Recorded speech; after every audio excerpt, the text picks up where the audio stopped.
আসসালামু আলাইকুম সুপ্রিয় 2024-25 সেশনের শিক্ষার্থী বন্ধুরা, গতকালকে সদ্য সমাপ্ত চট্টগ্রাম বিশ্ববিদ্যালয়ের মানবিক বিভাগের অর্থাৎ বিএনটের পরীক্ষা সমাপ্ত হয়েছে এবং আমরা বিএনটের কোশ্চেন সলিউশন সাথে সাথে দেওয়ার চেষ্টা করছি পিকচার। আজকে আমরা দেখব লাইভ সলিউশনে কোশ্চেনগুলোর ডিটেলস ব্যাখ্যা, এবং এই ব্যাখ্যা হচ্ছে আমাদের পরবর্তী ডি ইউনিটের যে পরীক্ষা সেই পরীক্ষায় আমাদের সহায়ক হিসেবে ভূমিকা পালন করবে। কারণ জন্য বি টু এবং ডি প্রায় অনেকাংশে একই প্যাটার্নের কোশ্চেনের গ্রামার অংশটা, তো সেই জায়গা থেকে আমরা আপনাদের জন্য লাইভ সলিউশন নিয়ে আসতেছি।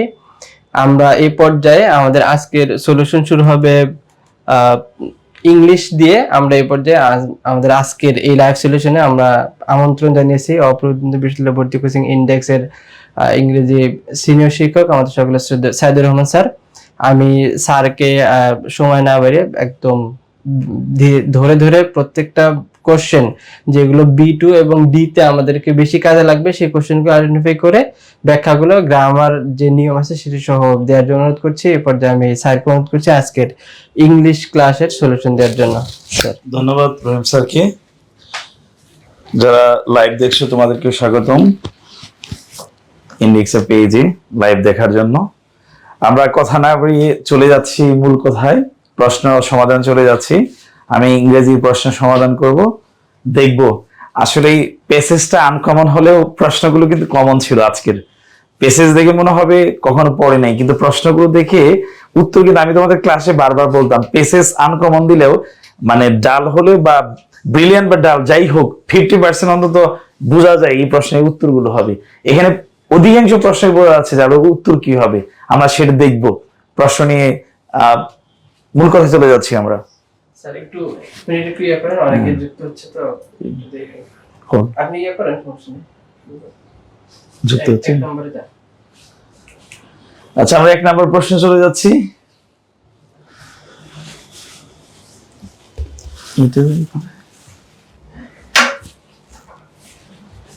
Newark is founded on the east of the United States.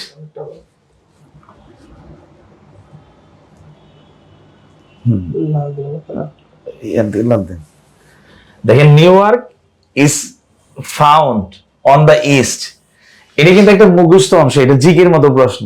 আসলে নিউইয়র্ক কোথায় অবস্থিত? নিউইয়র্ক ইজ ফাউন্ড, নিউইয়র্কে পাওয়া যায় on the east, on the east. East মানে হচ্ছে একটা উপকূলবর্তী অঞ্চল, সমুদ্রের তীর বা পার্শ্ববর্তী অঞ্চল, সমুদ্র ঘেঁষা অঞ্চল যে আছে তাকে ইস্ট বলা হয়। এখন ইস্ট মানে পূর্ব, ইস্ট মানে কি পূর্ব। এখন কোথায়, কোন পূর্বে?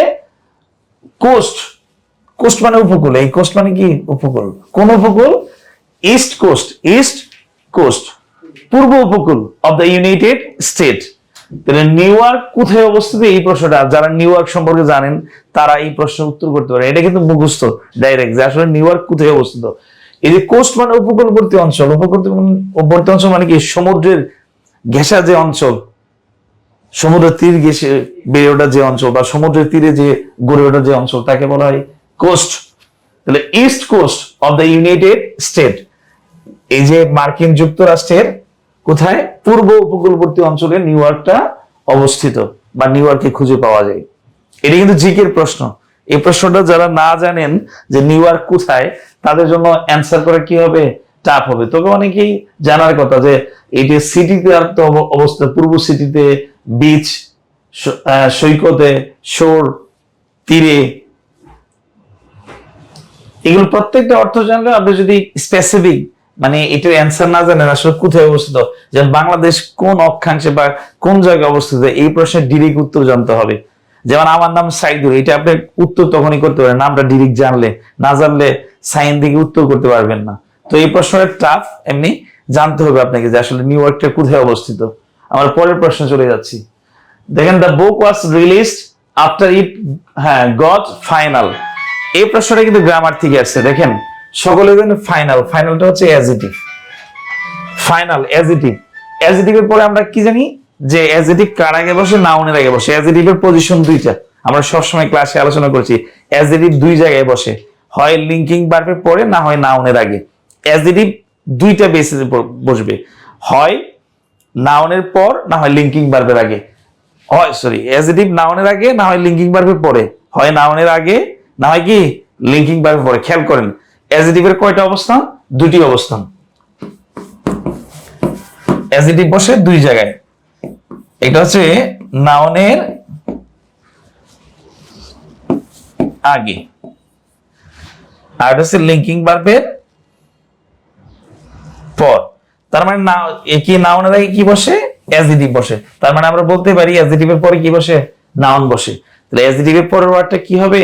নাউন হবে। এইখানে যেহেতু ফাইনাল আছে, এই ফাইনাল ওয়ার্ডটা পরে কি হবে? ফাইনাল অ্যাপ্রুভাল, অনুমোদন। অ্যাপ্রুভের নাউন হচ্ছে অ্যাপ্রুভাল। আমরা জানি ভার্বের সাথে এল যোগ করে নাউন ফর্ম হয়, ভার্ব প্লাস এল সমান সমান নাউন। ভার্ব প্লাস এল সমান সমান কি? নাউন। যেমন অ্যাপ্রুভ থেকে অ্যাপ্রুভাল, রিমুভ থেকে রিমুভাল, রিমুভ থেকে রিমুভাল, সারভাইভ থেকে কি? সারভাইভাল, অ্যারাইভ থেকে অ্যারাইভাল। এই দেখেন ভার্ব প্লাস এল সমান সমান নাউন। তাহলে ফাইনাল, ফাইনাল কথাটা যেহেতু অ্যাডজেটিভ, এরপরে কি হবে? নাউন হবে। ফাইনাল অনুমোদন, অ্যাপ্রুভাল। অ্যান্সার কি হবে? অ্যাপ্রুভাল। তাহলে অ্যাডজেটিভের পর কি হবে? নাউন হবে। এখানে অ্যাডজেটিভের পর যেহেতু গ্যাপ আছে, গ্যাপ, আমরা জানি অ্যাডজেটিভ কার আগে বসে? নাউনের আগে বসে। সুতরাং অ্যাডজেটিভের পর কি হবে? নাউন হবে। তাহলে ফাইনাল যেহেতু চূড়ান্ত, চূড়ান্ত কি? অনুমোদন হবে। অনুমোদন একটা নাম। আর আমরা জানি ভার্বের সাথে এল যোগ করলে কি হয়? নাউন হয়। কিছু এক্সাম্পল দিয়েছি দেখেন। অ্যাপ্রুভের নাউন ফর্ম হচ্ছে অ্যাপ্রুভাল, রিমুভের নাউন ফর্ম হচ্ছে কি? রিমুভাল, সারভাইভের নাম কি ফর্ম কি? সারভাইভাল, প্রপোজের নাম কি? প্রপোজাল, রিফিউজের নাম কি? রিফিউজাল। তাহলে ভার্ব প্লাস এল সমান সমান নাউন। আশা করি প্রশ্নটা বুঝতে পারছেন। আমরা পরের প্রশ্ন চলে যাচ্ছি। দেখেন, the supplier has many different models. এই প্রশ্নটা নাউন থেকে আসছে, আমাদের লেকচার 2 তে আছে। প্রশ্নটা লেকচার 2 তে, আমাদের লেকচার 2 তে আছে। কাউন্টেবল এবং আনকাউন্টেবল নাউন। ফার্নিচার ওয়ার্ডটা আমরা ধরে ধরে পড়িয়েছি। ফার্নিচার ওয়ার্ডটা কি? আমরা ধরে ধরে, আমাদের একটা বক্স আছে 48 পেজে, লেকচার 2 এর 48 পেজে একটা বক্স আছে। আনকাউন্টেবল নাউনের একটা বক্স আছে, ওখানে ফার্নিচার ওয়ার্ডটা, আর ফার্নিচার ওয়ার্ডটা যথেষ্ট পরিমাণে আসছে, প্রচুর পরিমাণে, অনেক জায়গায় আসছে। ফার্নিচার সম্পর্কে আমাদের সকলের ধারণা আছে। এখন ফার্নিচার আনকাউন্টেবল, আনকাউন্টেবল নাউন হওয়ার পরে এর সাথে এস যোগ করা যাবে না, যেহেতু ফার্নিচার নিজেই নাউন। আর কি ফার্নিচারিং লেখার দরকার নেই। অফ প্রেপোজিশন এর পর নাউন ফর্ম হবে। প্রেপোজিশনের পর আমরা জানি সরাসরি নাউন ফর্ম হয়। তাহলে এখানে নাউন কোনটা? ফার্নিচার। আর ফার্নিচার যেহেতু আনকাউন্টেবল নাউন, এর সাথে এস আইএনজি ইডি টু ইত্যাদি যোগ করা যায় না। আশা করি প্রশ্নটা ক্লিয়ার। আমরা পরের প্রশ্ন চলে যাচ্ছি। দেখেন, the director has asked us to send monthly. পাঠাতে বলছেন মান্থলি। মান্থলি এরপর কি? এটাও অ্যাডজেটিভ। মান্থলি একটা অ্যাডজেটিভ। Month, month. যেমন ফ্রেন্ড, ফ্রেন্ডের অ্যাডজেটিভ কি? ফ্রেন্ডলি।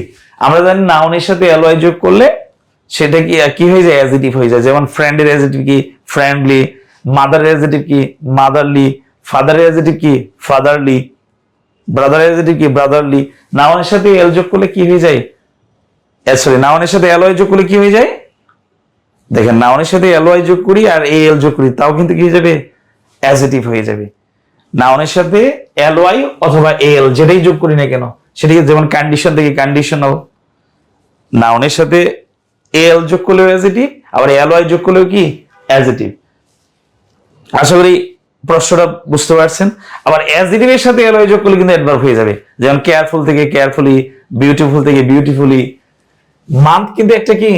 নাউন। তাহলে নাউনের সাথে কি যোগ হয়েছে? এলওয়াই যোগ হয়েছে। সুতরাং এটা অ্যাডজেটিভ। অ্যাডজেটিভের পর কি হবে? নাউন হবে। দেন প্রত্যেকটা অপশনে কিন্তু নাউন আছে। স্টেট একটা নাউন, স্টেটমেন্টস নাউন, এই স্টেটস নাউন, এই স্টেট নাউন। এই স্টেট মানে হলো রাষ্ট্র, এই দুটোর অর্থ হলো রাষ্ট্র। আর স্টেটমেন্ট মানে বিবৃতি, বর্ণনা, এক্সপ্লানেশন, ক্লিয়ার এক্সপ্লানেশন, ব্যাখ্যা, সুস্পষ্ট ব্যাখ্যা। স্টেটমেন্ট, স্টেটমেন্ট মানে কি? বিবৃতি, জবানবন্দি বলতে পারি, বিবৃতি, ব্যাখ্যা, সুস্পষ্ট ধারণা আর কি। এবার দেখেন, মান্থলি, মান্থলির সাথে কোনটা যায়? রাষ্ট্র যায় নাকি একটা বর্ণনা, বিবৃতি যায়? মান্থলির সাথে কি? Monthly report. স্টেটমেন্ট মানে রিপোর্টও বলতে পারেন, একটা রিপোর্ট। এখন মান্থলি রিপোর্ট হবে, তথ্য হবে, ব্যাখ্যা হবে। তথ্য ব্যাখ্যা হবে নাকি রাষ্ট্র হবে? রাষ্ট্র তো এটা মানানসই হয় না। মান্থলি রাষ্ট্র সম্পর্কে জানতে চাইছি এরকম হয় না, প্রশ্ন হয় না। তার মানে কি স্টেটমেন্ট সম্পর্কে। এখন স্টেটমেন্ট শব্দ হচ্ছে কাউন্টেবল, কাউন্টেবল।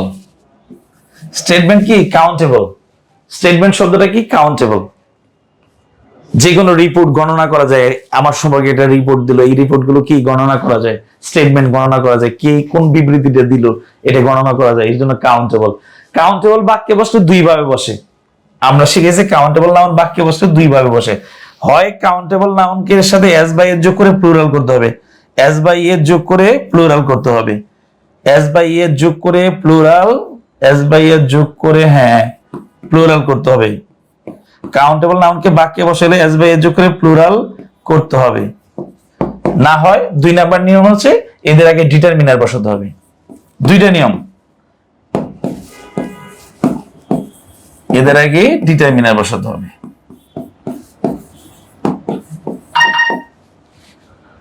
বসাতে হবে, খেয়াল করেন। তাহলে কাউন্টেবল নাউনকে বাক্যে বসালে হয় এদের এস বাই এর যোগ করে প্লুরাল করতে হবে, না হয় এদের আগে ডিটারমিনার বসাতে হবে। আমি যখন ক্লাস নিয়েছি 2 নাম্বার লেকচার, তখন আপনাদের বারবার বলছি কাউন্ট নাউনকে বাক্যে বসাতে হলে দুইভাবে বসানো যায়। বা প্রথম যে বেসিক ক্লাস নিয়েছি একদম কোচিং এর শুরুতে, তখনও বলছি যে নাউনকে কয়ভাবে ব্যবহার করা যায়। কাউন্টেবল যেগুলো গণনা করা যায় ওই সমস্ত নাউন যদি বাক্যে বসান দুইভাবে বসানো যাবে, হয় এদেরকে এস বাই এর যোগ করে প্লুরাল করতে হবে, না হয় এদের আগে ডিটারমিনার আসবে। এরা সিঙ্গলি বাক্যে বসতে পারে না, নরমালি সিঙ্গেল ওয়ার্ড বাক্যে বসবে না কাউন্টেবল নাউন গুলো। এরা বাক্যে বসাতে হলে কয়ভাবে বসবে, দুইভাবে, হয় প্লুরাল করে বসাতে হবে মানে এস বাই এর যোগ করে, না হয় এদের আগে ডিটারমিনার আনতে হবে। যেহেতু দেখেন এখানে কোনো ডিটারমিনার নাই, এই মান্থলির পর কোনো ডিটারমিনার নাই বা আগেও কোনো ডিটারমিনার নাই, সুতরাং প্লুরাল আছে, এস বাই এস আছে, তাহলে অ্যান্সার হবে কি স্টেটমেন্টস। আশা করি বুঝতে পারছেন ব্যাখ্যাটা। তাহলে অ্যান্সার হবে statements. I was late class yesterday।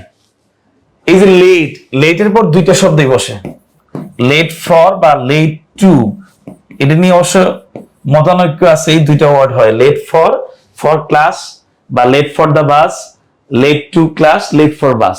এই দুইটার মধ্যে বেসিক যদি সূক্ষ্ম পার্থক্য চিন্তা করি, তাহলে সূক্ষ্ম পার্থক্য হচ্ছে যদি কোনো কাজ হয়ে যায়, মানে হয়ে গেছে, ধরেন লেট আপনার হয়ে গেছে, লেট আপনার হয়ে গেছে, লেট আপনার কি একবারে কাজটা লেট হওয়া শেষ, তাহলে লেট ফর।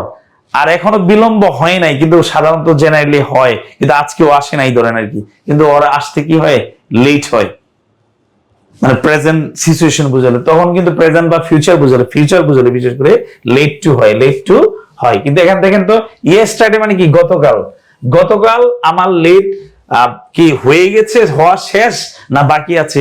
যেহেতু গতকাল কথাটা বলছে, ইয়েস্টারডে বলছে, তাহলে কিন্তু আমার লেট কিন্তু অলরেডি হয়ে গেছে। যে কাজ হয়ে গেছে এরকম ক্ষেত্রে লেট ফর হবে। লেটের পর ফর টু দুইটাই হয়, তবে লেট ফর মানে কি যদি কাজটা হয়ে যায়, ধরেন লেটের কাজ হয়ে গেছে, বিলম্বের কাজ হয়ে গেছে, তখন কি লেট ফর। তাহলে ইয়েস্টারডে থেকেই বোঝা যাচ্ছে এই প্রশ্নটা স্পষ্ট যে আমার গতকাল কি ক্লাসে লেট হয়েছিল, তাহলে লেট ফর ক্লাস। আশা করি বুঝতে পারছেন। আমরা পরের প্রশ্ন চলে যাচ্ছি। এটা দেখেন কন্ডিশনাল সেন্টেন্স, এটা কন্ডিশনাল সেন্টেন্স থেকে আসছে। কন্ডিশনাল সেন্টেন্স আমাদের ইন্ডেক্স লেকচার শিটের লেকচার 9 এ আছে। দেখেন এই যে আনলেস, আমি আপনাদের শিখেছিলাম আনলেস বা ইফ অংশে, ইফ বা আনলেস অংশে হ্যাঁ প্রেজেন্ট ফর্ম থাকলে,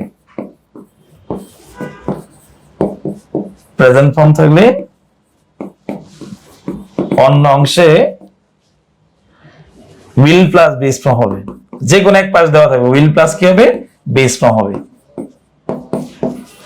এখন দেখেন গ্যাপ দিছে এখানে ইফ বা আনলেস অংশে, গ্যাপ কোথায় দিছে ইফ বা আনলেস অংশে যদি প্রেজেন্ট ফর্ম থাকে, খেয়াল করেন প্রেজেন্ট ফর্ম তাহলে অন্য অংশে উইল প্লাস কি হবে বেস ফর্ম। এই দুটো মার্ক করবেন, খেয়াল করবেন। ইফ বা আনলেস অংশে প্রেজেন্ট ফর্ম তাহলে অন্য অংশে উইল প্লাস কি হবে base form, will plus base form. এখন দেখেন এখানে সেকেন্ড পার্টটা, এই যে উইল প্লাস বেস ফর্ম দেওয়া আছে, উইল প্লাস কি বেস ফর্ম দেওয়া আছে, তাহলে এই অংশ কোন ফর্ম হবে গ্যাপ। এখানে গ্যাপ আছিল, এখানে সরি এখানে গ্যাপটা এখানে, গ্যাপটা পরে নাই, গ্যাপটা হবে উই এর পর। দেখেন গ্যাপটা কোথায় হবে উই এর পর। তাহলে এখানে প্রেজেন্ট ফর্ম তো এটা আরো হবে না, উইল একবার আছে, এখানে হওয়ার কোনো সুযোগ নেই। আনলেস যেহেতু নিজে নেগেটিভ, তাই এই ডন্ট, ওন্ট, এখানে ওন্ট বসার সুযোগ নাই, কারণ উইল এই পাশে আছে, এই পাশে উইল হবে না, দুই পাশে তো উইল বসবে না, মোডাল ভার্ব দুই পাশে বসানো যাবে না, এখানে মোডাল ভার্ব দুই পাশে বসানো যাবে না। সুতরাং এই যে উইল বা ওন্ট এই দুইটা ফিউচার এমনি হবে না।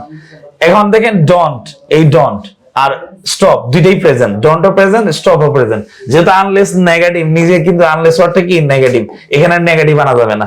যারা বোঝেন তারা কিন্তু এই যে ডন্ট স্টপ, ওন্ট স্টপ এই দুটো বাদ দিবেন নেগেটিভের জন্য, আনলেসের জন্য, কারণ উইল এর পর এখানে আর নেগেটিভ আনা যাবে না। থাকে কয়টা, এইটা আর কি এইটা। যেহেতু উইল এই পাশে আছে, এই পাশে আর উইল আনার সুযোগ নাই, সুতরাং অ্যান্সার কি স্টপ। আশা করি প্রশ্নটা বুঝতে পারছেন। আমার পরের প্রশ্ন চলে যাচ্ছি। The old man is said dash all his money to an old people's home when he died. এবার দেখেন এই যে is said, is estimated,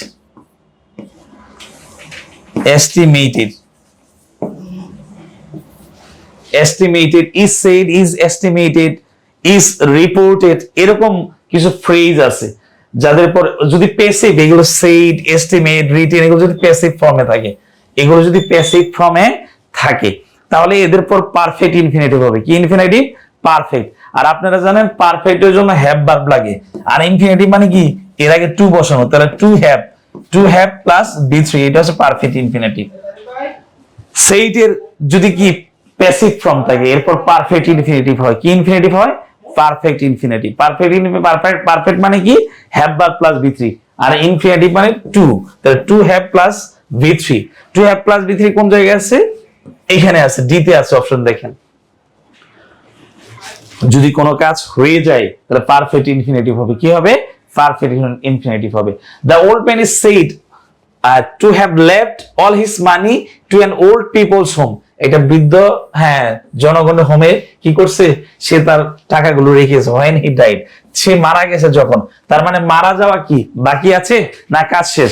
দেখেন সে কিন্তু অলরেডি মারা গেছে, তার মানে তার সম্পত্তি নিঃসন্দেহে রেখে গেছে, এখন তো নতুন করে তো রাখার সুযোগ নাই। জেনারেল ইনফিনিটিভ হবে কি কখন? টু লিভ, মানে জেনারেল ইনফিনিটিভে কাজ হয় নাই, হবে আর কি, ফিউচার ইন্ডিকেট করলে। কিন্তু দেখেন এই লোকটা কিন্তু মারা গেছে, লোকটা কি মারা গেছে, তার মানে ইজ সেইড এর পর এখানে কি হবে? পারফেক্ট ইনফিনিটিভ হবে। এই কাজটা অলরেডি কি শেষ, সে লেফট করে গেছে, তার যত সম্পদ আছে সে সেগুলো রেখে গেছে। আশা করি প্রশ্ন উত্তরটা বুঝতে পারছেন। তারপরে প্রশ্ন আমরা চলে যাচ্ছি। দেখেন এখানে প্যাসেজ আছে, প্যাসেজের প্রশ্ন, what does the passage mainly discuss?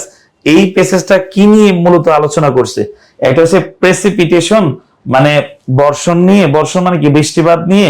Snowfall হচ্ছে প্রেসিপিটেশনের একটা অংশ। নিউ ইয়র্ক নিয়ে না জেনারেল ফর্মুলা নিয়ে? এই ফর্মুলাগুলো কিন্তু মাঝখানে আছে, আপনারা দেখবেন এই ওয়ার্ডগুলো, এই যে দেখেন পেজে শুরু হয়েছে কি প্রেসিপিটেশন, এটা নিয়ে দেখবেন অনেক জায়গায় আছে। এই যে দেখেন প্রেসিপিটেশন, এই যে এখানে প্রেসিপিটেশন আছে, তার মানে প্রশ্ন অনেক জায়গায়। এই যে এখানে দেখেন প্রেসিপিটেশন, তারপর কোন ওয়ার্ডটা বেশি আলোকপাত করা হয়েছে? মেইনলি ডিসকাস মানে কি মূল কোন ওয়ার্ড, মানে কোনটা নিয়ে ফোকাস করা হয়েছে।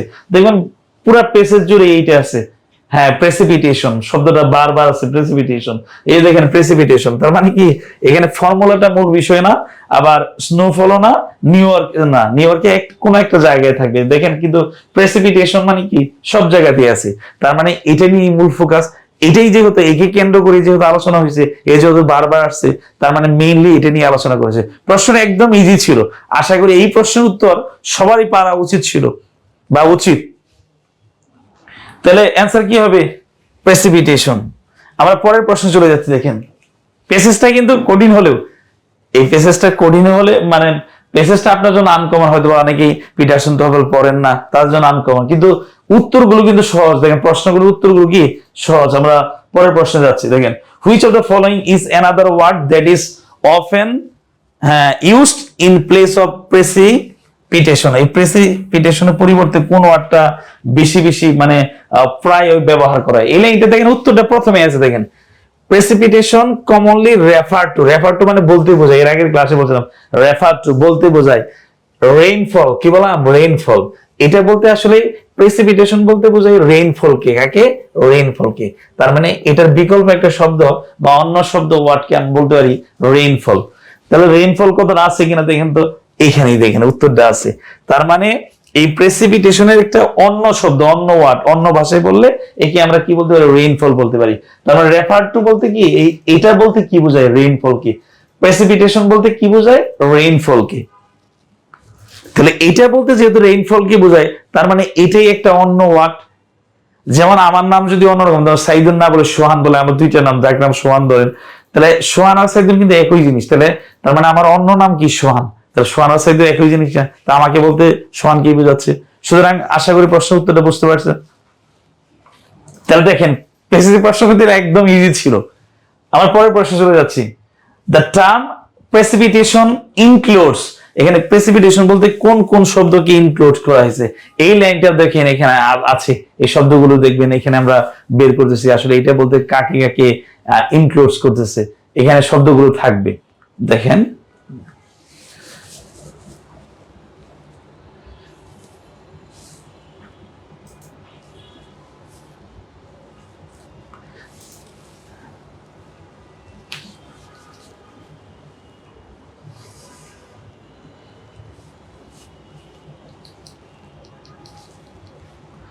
এই যে দেখেন এই লাইনটাতে এই যে রেইনফল, আসলে এই যে প্রেসিপিটেশন আর রেইনফলটা কি? Is a measure of the quantity of কি atmospheric water in the form of either, is in the form of, মানে এটাকে ডিটেইলস ব্যাখ্যা করতেছে এই জিনিসটা। প্রেসিপিটেশন বা রেইনফল কি? এটা হচ্ছে একটা পরিমাপ অফ দা কোয়ান্টিটি, কোয়ান্টিটির পরিমাপ, অ্যাটমসফেরিক ওয়াটারের একটা পরিমাপ, in the form of either, হ্যাঁ নামে, ইন দা ফর্ম অফ কি নামে, কি নামে চলে? এটা কি নামে? প্রেসিপিটেশনটা দেখেন রেইন নামে চলে। এটা কি রেইন বলা যায়, হেল বলা যায়, অর স্নো বলা যায়। তিনটা ওয়ার্ড দিছে, rain, hail, or snow. Rain, hail, or কি স্নো। দেখেন তো এরকম আছে কিনা? রেইন, হেল এন্ড, পরের জায়গায় জাস্ট কি দিছে? অথবার জায়গায় দিছে কি? রেইন, হেল অথবা কি স্নো। এখানে দিছে রেইন, হেল এবং কি স্নো, অথবা বা এবং একই কথা। এখানে দেখেন এই তিনটার কথা কিন্তু বলা আছে, খেয়াল করেন। এই লাইনটা হুবহু আছে কিনা দেখেন তো, in the form of either rain, hail or snow. তাহলে আশা করি প্রশ্নটা বুঝতে পারছেন। তাহলে এই প্রেসিপিটেশন বলতে আসলে কোন তিনটা জিনিস কি ইনক্লুড করা আছে? এই তিনটা ডিরেক্ট আছে। তাহলে প্রশ্নটা কিন্তু অনেক সহজ ছিল। আমরা পরের প্রশ্নে চলে যাচ্ছি। What is the annual average rainfall in inches in the United States? United স্টেটে রেইনফল কি? হ্যাঁ রেইনফল অ্যানুয়াল এভারেজ কত ছিল? এভারেজ কত ছিল? এই লাইনটাও দেখেন এখানেই। এরপর আমরা যেখানে আলোচনা করতেছি ঠিক তারপরে দেখবেন, এই দেখেন দ্য এভারেজ, পুরো হুবহু লাইন। এটা কি বলবো? The average precipitation over the whole কি of the United States is 36 inches per year. Per year মানে annually, per year মানে কি? প্রতি বছর মানে কি? annually। দেখেন এই লাইনটা কিন্তু হুবহু আছে, 36 inches per year। মানে প্রশ্ন থেকে আপনাদের দেখেন এই প্রথম প্যারা থেকে 4-5টা প্রশ্ন উঠে দিয়েছে, 5টা প্রশ্ন উঠে দিয়েছে, খেয়াল করেন। সব প্রথম মানে ফার্স্ট, সেকেন্ড, থার্ড লাইনের উত্তর আছে প্রশ্নের।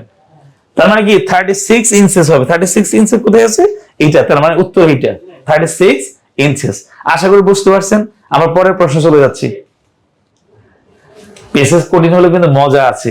উত্তর দেখেন এটা কিন্তু একদম সহজ।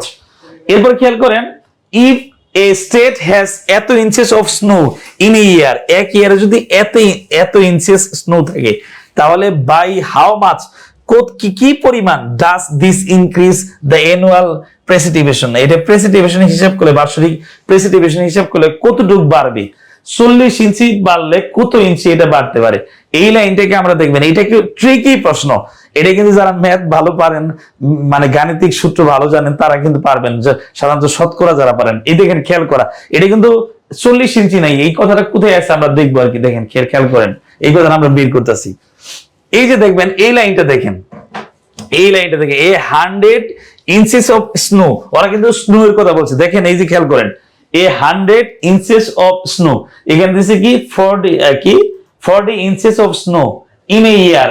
এই যে in a year R in 1 year, 1 মানে এক, a মানে কি এক, 1 year বা এক ইয়ার একই কথা। 100 ইঞ্চেসটা কত হবে? উড বি রেকর্ডেড, এটাকে রেকর্ড করা হয় হতো as only 10 inches of precipitation. দেখেন 100 ইঞ্চেস স্নোকে আমি যদি প্রেসিপিটেশন হিসাব করি সেটা 10 ইঞ্চেস হয়ে যায়।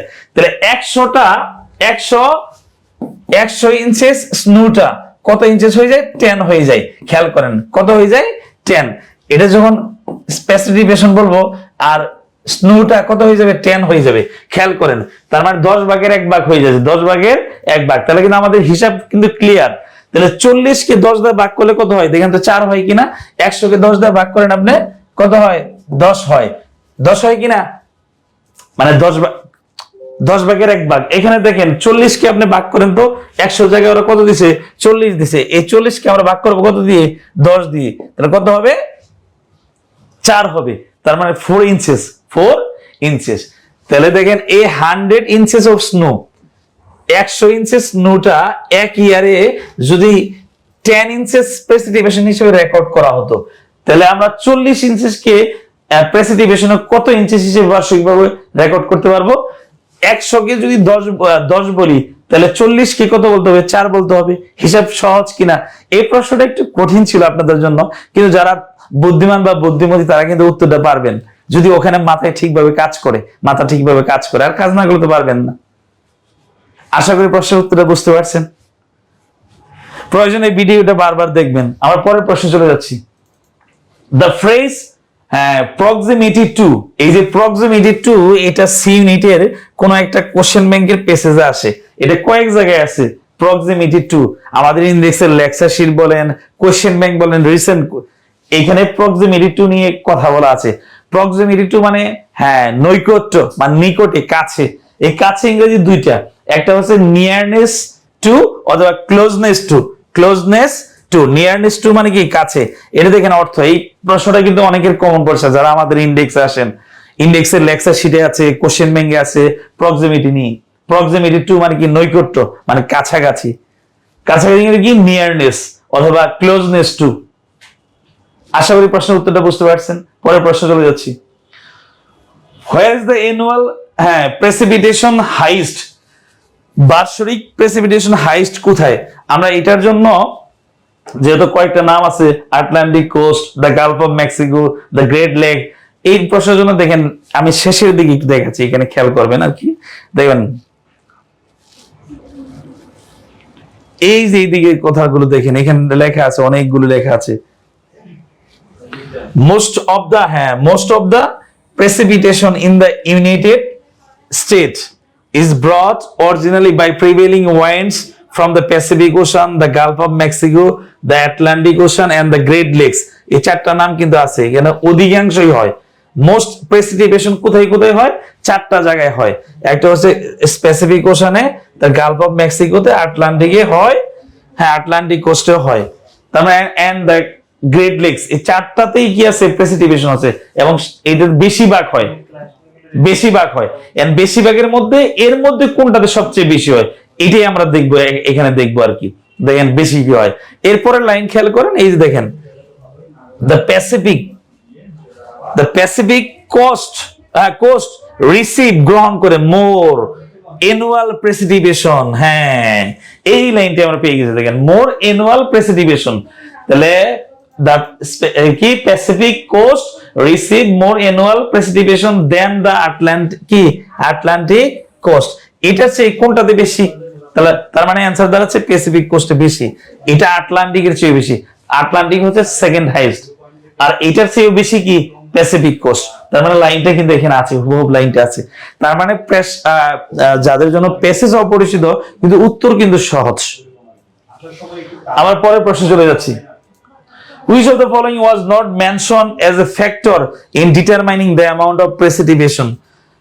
এটা প্রেসিপিটেশন নির্ধারণের কোন ফ্যাক্টরটার কথা বলা হয় নাই? এখানে কোন কোন ফ্যাক্টরের কথা বলা হয়েছে দেখেন তো, কোন কোন ফ্যাক্টর। এখানে দেখেন ফ্যাক্টর, এই যে প্রক্সিমিটি টু, এখানে কি কি আছে দেখেন তো। দা সি আছে কিনা? আছে। সি এর কথা আছে কিনা? এখানে সি আছে। এই যে ফ্যাক্টরের মধ্যে সেভারাল ফ্যাক্টরস, এটার মধ্যে একটা হচ্ছে কি? সি। আর তারপর দেখবেন এখানে ওয়াইন্ড আছে কিনা? এই দেখেন ওয়াইন্ডস কথাটা আছে কিনা? সি কথা আছে, ওয়াইন্ডস কথাটা আছে। তারপর কি আছে? Mountains and latitude, mountains and latitudes. এরপর কথাটা আমরা কোথায় পাবো দেখেন, এই যে দেখেন এখানে মাউন্টেন্স কথাটা, তার মানে প্যাসেজে কিন্তু এগুলো নির্ধারণের ক্ষেত্রে এই যে সেভারাল ফ্যাক্টরস এর কথা যে আছে, কয়েকটা ফ্যাক্টরস আছে, এর মধ্যে একটা ফ্যাক্টরস হচ্ছে কি সি, আর একটা ফ্যাক্টরস কি ওয়াইন্স, এরপর কি মাউন্টেন আছে, এই ফ্যাক্টর গুলোর কথা উল্লেখ আছে। তার মানে এটা আছে, এটা আছে, এটা আছে, অতএব নাই কোনটা, এটা ল্যাটিটিউড। তার মানে কোন কথাটা উল্লেখ নাই, অ্যান্সার হবে কি ল্যাটিটিউড। এই অক্ষাংশের কথা কি উল্লেখ নাই কোথাও, আর বাকি তিনটার কথা কি উল্লেখ আছে। প্রশ্ন তো করছি কি was not mention, was not mention, কোনটা উল্লেখ করা হয়নি। আশা করি প্রশ্ন উত্তরটা বুঝতে পারছেন, খুবই সহজ প্রশ্ন ছিল।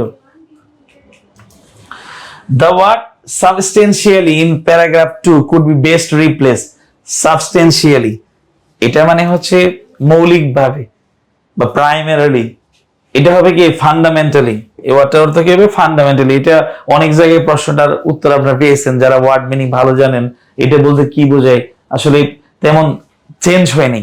সাবস্টেন্সিয়ালি, প্রাইমারিলি আর কি, এই ওয়ার্ডটা কি ফান্ডামেন্টালি, মৌলিকভাবে কি বোঝাচ্ছে। আশা করি প্রশ্ন উত্তরটা বুঝতে পারছেন। যারা ওয়ার্ড মিনিং ভালো পারেন এই সমস্ত প্রশ্ন কিন্তু উত্তর পারবেন। আমি সবসময় বলছি পেসেজের উত্তর তারাই পারবেন যারা অর্থ ভালো জানেন, কারণ চায়না লেখা যদি ছোট হয়, আপনি যদি চায়না ভাষা না বোঝেন তাহলে কিন্তু উত্তর করতে পারবেন। আগে ভাষা বুঝতে হবে, তার মানে অর্থ জানতে হবে। আমার পরের প্রশ্ন চলে যাচ্ছি। The word that is paragraph 2 refers to, that বলতে কাকে বোঝাচ্ছে, that বলতে কাকে বোঝাচ্ছে। এই প্রশ্নটা কিন্তু গ্রামাটিক্যাল কমন পড়ছে, আমাদের রিলেটিভ প্রোনাউন। আমরা জানি রিলেটিভ প্রোনাউন বলতে আগের ওয়ার্ডকে বোঝায়। এই যে দেখেন the amount of precipitation, that বলতে কাকে বোঝাচ্ছে, প্রেসিপিটেশনকে, প্রেসিপিটেশনকে বোঝাচ্ছে। এই যে দ্যাট ওয়ার্ডটা দেখেন, দ্যাট ওয়ার্ডটা কাকে বোঝাচ্ছে এখানে, প্রেসিপিটেশন। আমরা জানি হু, হুম, হুইজ, ডব্লিউএইচ ওয়ার্ড যেগুলো আছে দ্যাট রিলেটিভ প্রোনাউন এর আগের ওয়ার্ডকে নির্দেশ করে। এই দ্যাট বলতে এখানে প্রেসিপিটেশনকে, এর আগের ওয়ার্ড কি প্রেসিপিটেশন, তার মানে কাকে বোঝাচ্ছে, প্রেসিপিটেশনকে বোঝাচ্ছে। আশা করি প্রশ্নের উত্তরটা পেয়েছেন। এটা কিন্তু আমাদের লেকচার 3 থেকে রিলেটিভ প্রোনাউন কাকে বলে, পেসেজ হলেও রিলেটিভ প্রোনাউন থেকে আসছে, মানে গ্রামার থেকে আসছে। আমরা পরের প্রশ্নে চলে যাচ্ছি, এটা একটু কঠিন দেখেন, তারপর পারবেন। If there is nothing to absorb the energy of sound waves, শব্দ তরঙ্গকে যদি অ্যাবজর্ব, শুষে নেওয়ার মতো কোনো শক্তি না থাকে, শক্তি না থাকে, তখন কি করে এই মানে সাউন্ড ওয়েভস গুলো কি করে, ট্রাভেল অন, ঘোরাফেরা করে, তারা চলে আর কি। কিভাবে চলে, এলোমেলো ভাবে। দেখেন এলোমেলো ভাবে, এখানে ইলেকট্রিক্যালি মানে কি এলোমেলো, মানে রেগুলার ফর্মে চলে না। যখন এগুলো শোষণ করার মতো কিছু থাকবে না, তখন এগুলো কিন্তু এলোমেলো ভাবে চলবে, কারণ যার যে কাজ সেটা না হলে তারা তো দিক বিদিক হয়ে চলবে। ইলেকট্রিক্যালি মানে কি এলোমেলো হয়ে চলা, এলোমেলো হয়ে চলা।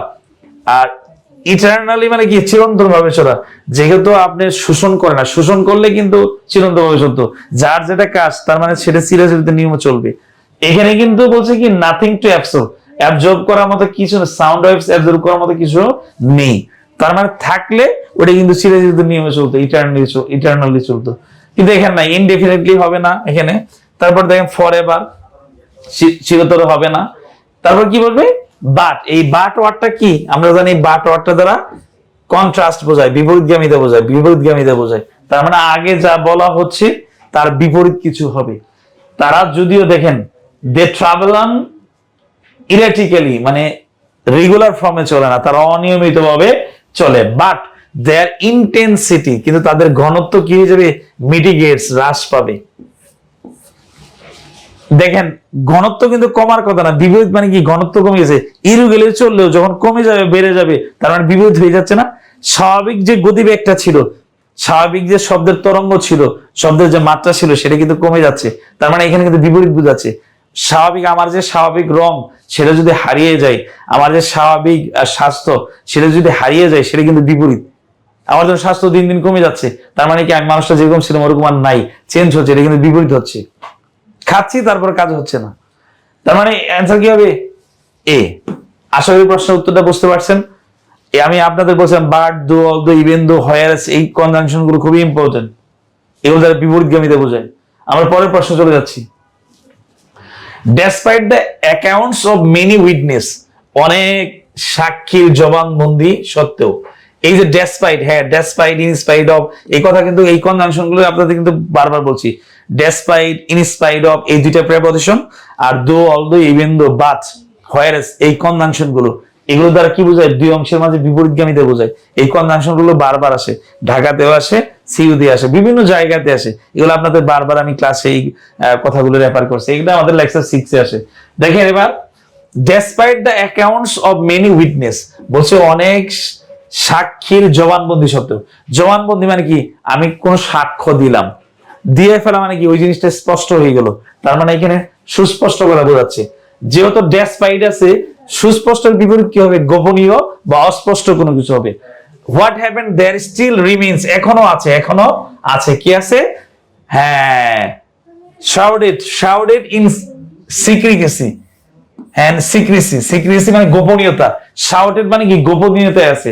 শাউটেড ইন সিক্রেসি, গোপনীয়তা আছে। শাউটেড মানে কি? আবৃত থাকা, ঢেকে থাকা। আপনি যখন জবানবন্দি দিয়ে ফেলবেন, ওই জিনিসটা কিন্তু স্পষ্ট হয়ে গেছে। যেমন কেউ চুরি করছে, আমি বললাম অমুক চুরি করছে, আমি দেখছি, তার মানে জিনিসটা কি? স্পষ্ট হয়ে গেছে। কিন্তু ডেসপাইট থাকলে ওই স্পষ্ট জিনিসটা কিছুটা কি? অস্পষ্ট থাকবে, মানে গোপন থাকবে। শাউটেড মানে কি? গোপন, ইন সিক্রেসি। তার মানে দেখা যাচ্ছে এইটার সাথে অর্থটা কি ম্যাচিং করতেছে।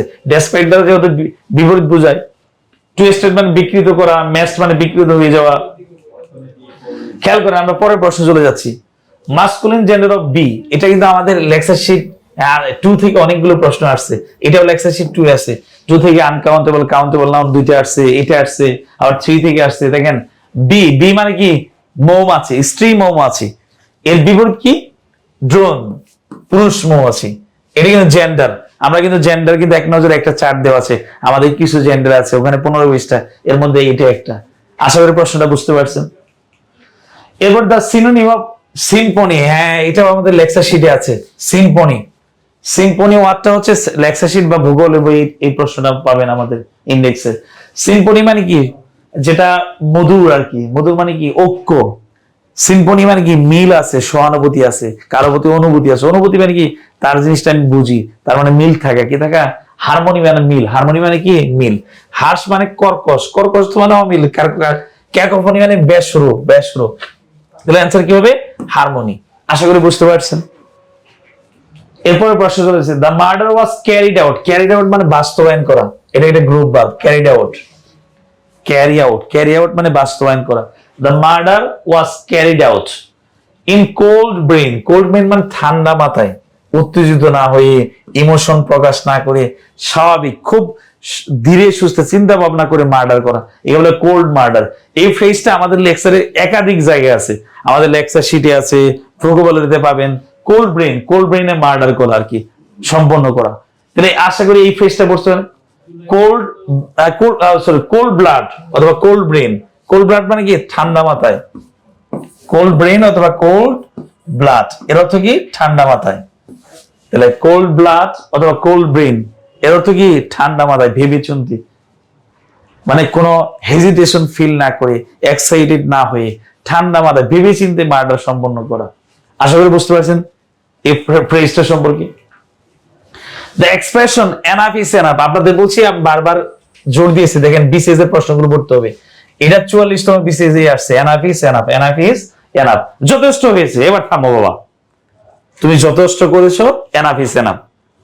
মানে যখন অতিরিক্ত মানুষ করে ফেলে তখন বলে যে এনাফ ইজ এনাফ, তোমার যথেষ্ট হয়েছে, এবার তুমি থামো। তার মানে কি? সামথিং টু স্টপ, কিছু থামাতে বলতেছে যে এটা তুমি যথেষ্ট করেছো, এনাফ ইজ এনাফ, এবার তুমি থামো বাবা। অ্যান্সার কি হবে? Something to stop. তো এই ফ্রেজটা কিন্তু কততম বিসিএস? 44তম বিসিএস এই প্রশ্নটা আসছে। আশা করি আপনারা বুঝতে পারছেন। এরপরের প্রশ্ন আমরা দেখব, মেনি স্টুডেন্টস স্লিপলেস নাইটস। অনেক ছাত্রছাত্রীর কি? ঘুমহীন রাত। যেমন আপনাদের কথাই বলি, আপনাদের অনেক ঘুমহীন রাত, পরীক্ষা যেহেতু এখন সামনে, তাহলে কি হয়ে যায়? এটা বিকেম কিন্তু লিঙ্কিং ভার্ব, এরপর কিন্তু অ্যাডজেক্টিভ হবে। কি হবে? অ্যাডজেক্টিভ। অনেকেই উত্তর করতে পারেন, দেখেন এজ আছে, এখানে এজ দিলেন, ডিগ্রিতে পড়ছেন, এজ এর মাঝখানে পজিটিভ ফর্ম বসে, কথা সত্য।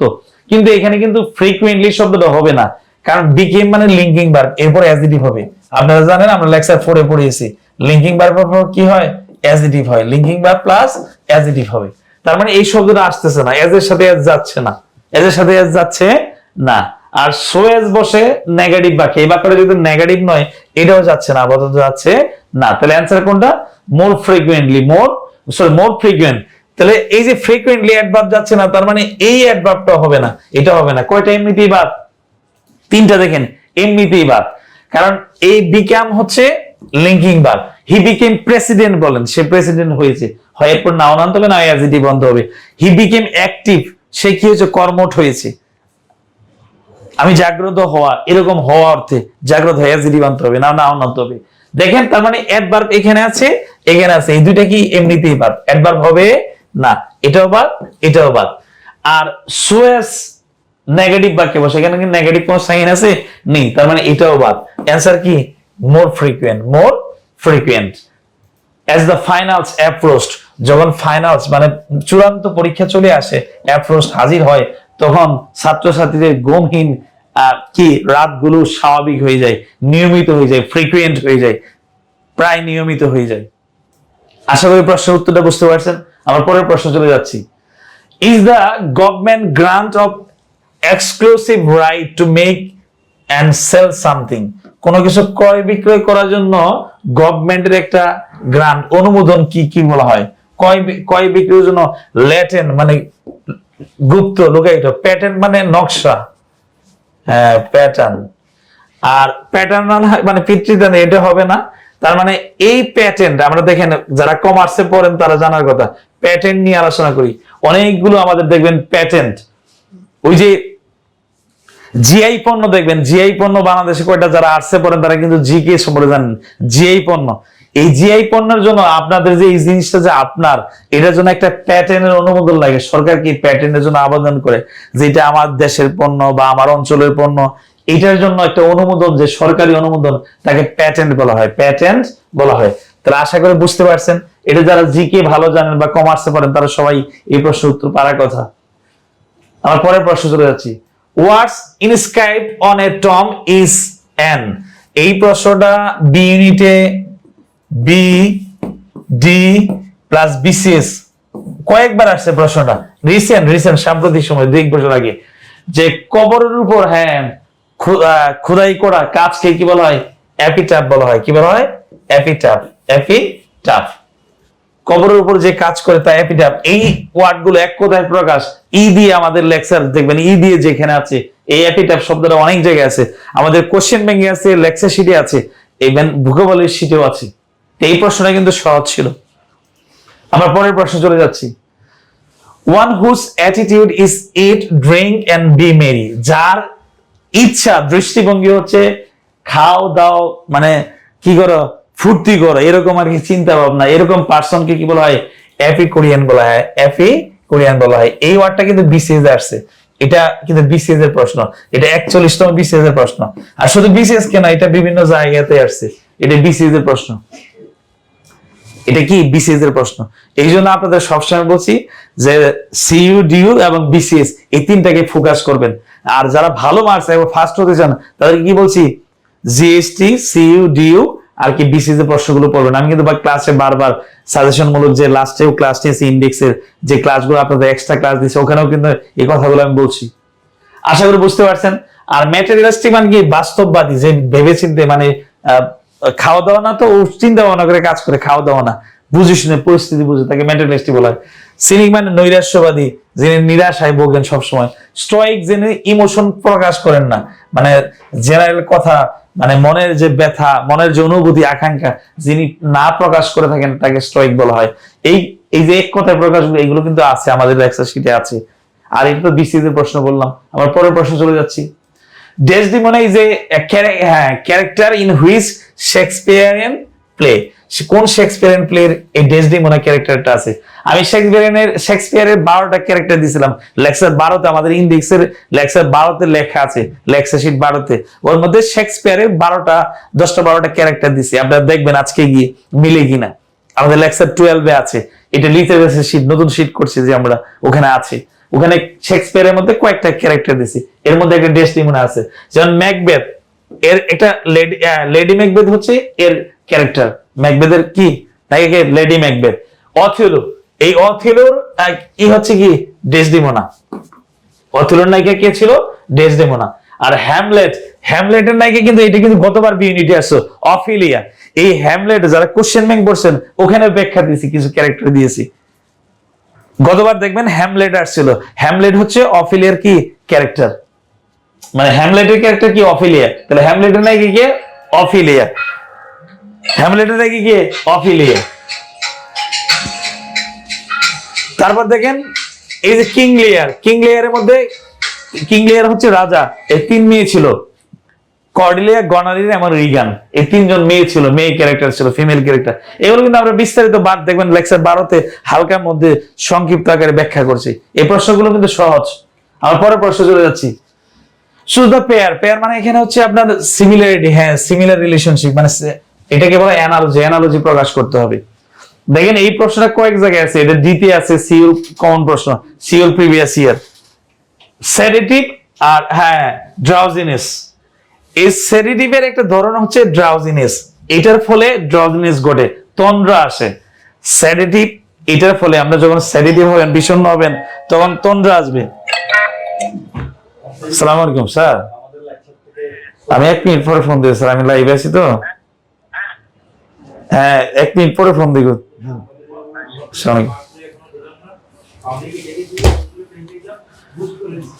সেডেটিভ, সেডেটিভের ফলে কি আছে, ড্রজিনেস আছে, তন্দ্রা আছে, ঘুম আছে, হালকা ঘুম, ঝিমিয়ে পড়ো। আমরা যখন সেডেটিভ হবো তখন ঘুমিয়ে পড়বো, তার মানে সেডেটিভের ফলে এইটা হয়।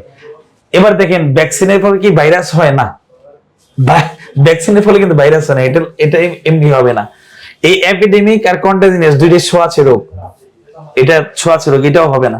তার মানে অ্যানেস্থেটিক, নামনেস, নামনেস, অ্যানেস্থেটিক আর নামনেস, অ্যানেস্থেটিক আর কি নামনেস, এটা হচ্ছে অ্যানেস্থেসিয়া, অ্যানেস্থেসিয়া একটা ইনজেকশন আছে, ওইটা পুশ করে, কখন পুশ করে জানেন, কারো অপারেশন করলে দেখবেন অ্যানেস্থেসিয়া দেয়। অ্যানেস্থেসিয়া মানে কি, আপনি যখন ওটা দিবে আপনার অনুভূতি চলে যাবে, আপনি যখন হাত পা কাটবে অপারেশনের সময় দেখবেন এই ডোজটা দিবে, এটা দিলে কি আমাদের যে জেনারেল ফিলিংস এটা চলে যায়।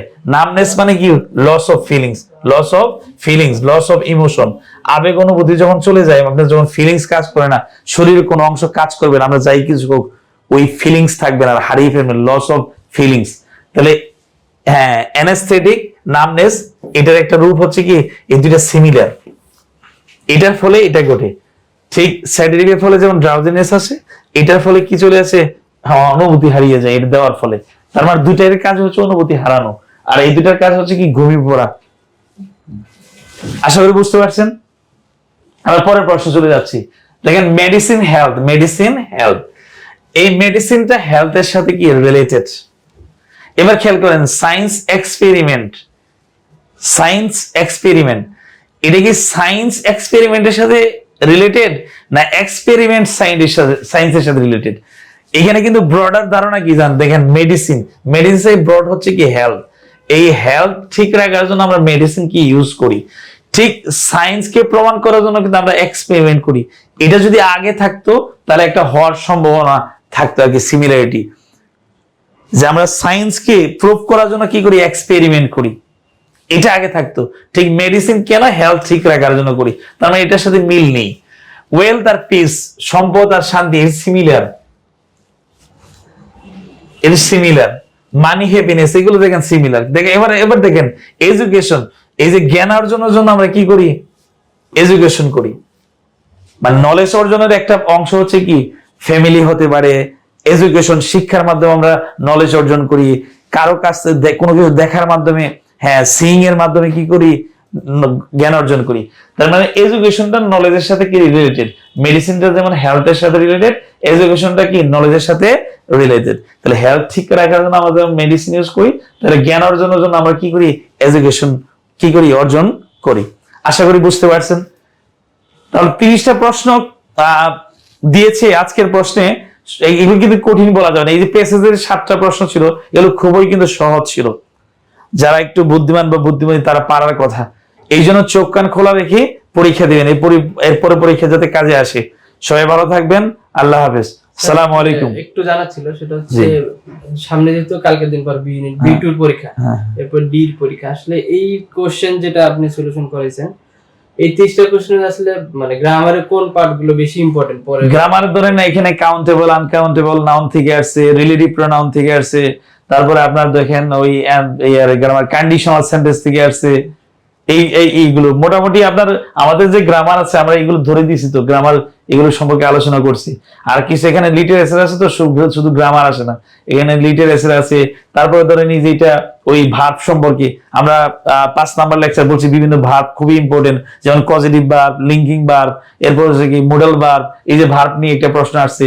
তারপরে আমরা কিছু কনজাংশন এবং প্রেপোজিশন নিয়ে বলছিলাম যে কোনগুলো কন্ট্রাস্ট বোঝায়, বিশেষ করে বিপরীত বোঝায়, এরকম কিছু কনজাংশনের নাম বলছিলাম, দো, অল, দো, ইভেন দো, হোয়ারএস, বাট, এদের ব্যবহার পড়াইছি, অন দা আদার হ্যান্ড। তারপরে বিপরীত বোঝায় এরকম দুইটা প্রেপোজিশন পড়াইছি, যেমন ডেসপাইট, ইনস্পাইট অফ, এই প্রশ্নগুলো খুবই ইম্পর্টেন্ট, বারবার বলছি। এরপর তো আপনার সিনোনিম অ্যান্টোনিম আছে, এই যে জেন্ডার নাম্বার সম্পর্কে একটু দেখতে বলছে, আমাদের একটা বক্স আছে 2 নাম্বার লেকচারে, এই যে 15টার মতো আছে, জেন্ডার আছে, ওখানে বক্স বাংলা সহ দেওয়া আছে। এই পার্টগুলো মোটামুটি দেখলে আশা করি হ্যাঁ দেওয়া আছে, মোটামুটি গ্রামার গুলো পড়লে আশা করি পারবে। ঠিক আছে স্যার, তাহলে আপনাকে ধন্যবাদ। আমরা তো প্রিভিয়াস ইয়ার কিন্তু পড়লেই হবে, আমাদের যে কোশ্চেন ব্যাংক আছে ওই কোশ্চেন ব্যাংক পড়লে আশা করি ওর জন্য প্রত্যেককে আমরা 5 বছর পড়তে বলছি মিনিমাম আর কি, ন্যূনতম। যারা 5 বছর পড়ছে এর মধ্যে অনেক কিছু এর মধ্যে পারবে আর কি, যারা অনলি 5 ইয়ার্স পড়ছে আমাদের কোশ্চেন ব্যাংকে তারা অনেক কিছু পারার কথা। ঠিক আছে স্যার, তাহলে আপনাকে ধন্যবাদ কষ্ট করে সময় দেওয়ার জন্য। স্যারের অনেক ব্যস্ততা, সেই ব্যস্ততার মাঝে স্যার অলরেডি কলেজে যাবে, বাট আমি বলছি স্যার অনেক রিকোয়েস্ট করে যে আসলে স্টুডেন্টদের সামনে B2 এবং D পরীক্ষা, তো স্যারকে আসার জন্য ধন্যবাদ। স্যার আমরা পরের কোশ্চেনে আপনাকে সলিউশন পাবো সেই প্রত্যাশা থেকে আজকে স্যারকে এখানে বিদায় জানাচ্ছি। তো সুপ্রিয় শিক্ষার্থীরা, আমরা এতক্ষণ চট্টগ্রাম বিশ্ববিদ্যালয়ে গত কালকের যে পরীক্ষা ছিল, চট্টগ্রাম বিশ্ববিদ্যালয়ের B ইউনিটের পরীক্ষা, সেই পরীক্ষায় ইংলিশে যে সলিউশন সেটা আমরা দিলাম। আমরা এর পরবর্তীতে সেকেন্ড যে সলিউশন সেটা হচ্ছে আমরা দিকে দিব। স্যার আমাদের হচ্ছে অপেক্ষা করছে আমাদের জন্য। তো আমরা স্যারের সাথে কথা বলে যেটা আমরা বুঝলাম বা এই সলিউশন থেকে, আমরা কিন্তু পরীক্ষা শুরু হওয়ার আগে একটা সাজেশন ক্লাস দেওয়া ছিল, ওই ক্লাসেও বলা ছিল যে আসলে অথবা এবং ঢাকা বিশ্ববিদ্যালয়ের যে মানবিকের কোশ্চেন সলিউশন ছিল সেখানে বলা ছিল যে ইংলিশের টপিকস গুলো হচ্ছে একদম কমন, এই কয়েকটা টপিক যদি আমরা ঘুরে ঘুরে একটু দেখি তাহলে কিন্তু সলিউশন গুলো বা আমাদের পরীক্ষা ভালো করাটা পসিবল। তো আজকের যে সলিউশনটা আমরা দেখলাম এটার সাথে রিলেট করে যদি আমরা পরবর্তী ডি ইউনিটের পরীক্ষায় স্যার যেটি বললেন যে আপনি যদি অন্তত কোশ্চেন ব্যাংক 5 বছরের কোশ্চেন গুলো সলিউশন করে দেন আপনি পাস করবেন, এতটুকু গ্যারান্টি আমি দিতে পারি। তো এই জিনিসটা হচ্ছে আপনার যেহেতু আর 22 তারিখে যেহেতু ডি ইউনিটের পরীক্ষা, আজকে অলরেডি 9 তারিখ, তার মানে 10 থেকে 11 দিন সময় আছে আমাদের হাতে। এই সময়টা হচ্ছে আমরা কোশ্চেন ব্যাংকটা খুব ভালো করে পড়ে ফেলবো। এরপরে বিসিএস এর যে কোশ্চেন ব্যাংক আছে সেখান থেকে গ্রামার পার্টটা, গ্রামার এবং লিটারেচার আমরা চাইলে দেখতে পারি, সেই পার্টটা হচ্ছে আমরা খুব ভালো করে প্লাস ভোকাবুলারি সেটা হচ্ছে আমরা বিসিএস থেকে পড়বো। তো এই টুকটাক জিনিস যদি আমরা একটু পড়ি, আর একটা হচ্ছে ইংলিশের লেকচার শিটে কিন্তু প্রত্যেকটা টপিকসেরই যে এক্সাম্পল গুলো দেওয়া আছে সবগুলোর সাথে কমন। তো এই জায়গাটাতে হচ্ছে আমরা গ্যাপ করবো না। ডি ইউনিটের পরীক্ষা যাদের বি ইউনিট তুলনামূলক ভালো হয় নাই, B2 এবং D তে আমরা চেষ্টা করবো যাতে খুব ভালো করে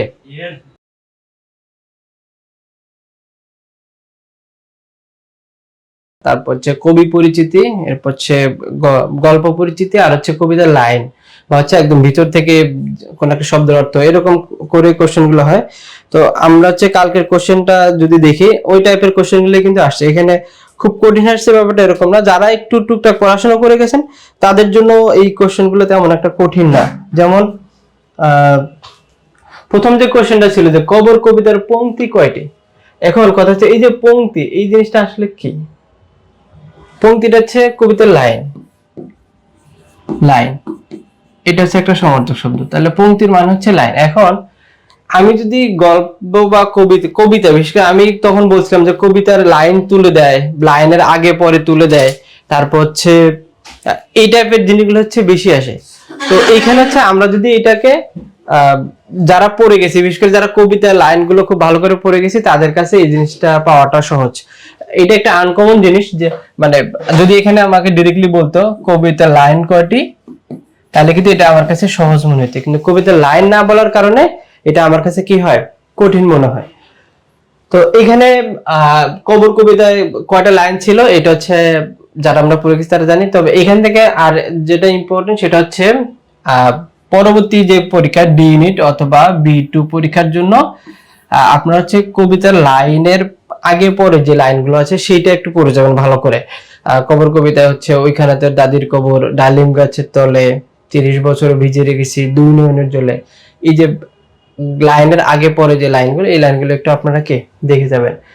2 নম্বর কোশ্চেন ছিল যে জুলুমাত শব্দ অর্থ। এটা একটা আরবি টার্ম বা আরবি শব্দ। আমরা যারা শব্দের যে এগুলো আছে সেখানে আমরা পড়ি যে আমরা জানি যে জুলুমাত মানে জুলুম করা, কাউকে হচ্ছে কোনো কিছু বিষয়ে অনেক বেশি অত্যাচার করে, নির্যাতন করে, এই যে জিনিসটা এটা হচ্ছে কখন হয়, যখন হচ্ছে কোন একটা সমাজের মধ্যে কোন ধরনের কোন মানে বৈধ কোনো নিয়ম শৃঙ্খলা থাকে না, উশৃঙ্খল নিয়ম শৃঙ্খলা থাকে, তখন হচ্ছে এই জিনিসগুলো হয়। তো এখানে জুলুমাত শব্দের অর্থ হচ্ছে অন্ধকার। অন্ধকার সময়টাতে কি হয়, তার মানে এই দুইটা জিনিস কিন্তু নরমালি যে আমরা বলি আলো, এটা কিন্তু হবে না। কারণ হচ্ছে জুলুম, জুলুম মানে কিন্তু আলোর সাথে কোনো সম্পর্ক নাই, জাহাজ, এটাও হবে না। তার মানে এখানে দুইটা শব্দ, যেটা নরকার হচ্ছে অন্ধকার, জুলুম মানে হচ্ছে কাউকে কোনো কিছু নির্যাতন করে, যেটা বললাম। তাহলে এই সময় এইটা হয় কি, জাহেলিয়াতের সময় যেগুলো ছিল, জাহেলিয়াতের সময়গুলোতে কিন্তু মানুষের অন্যায় বিচারে জায়গাগুলো বেশি ছিল, তো ওইখান থেকে নরমালি তো এটা হচ্ছে অন্ধকার। আচ্ছা একটু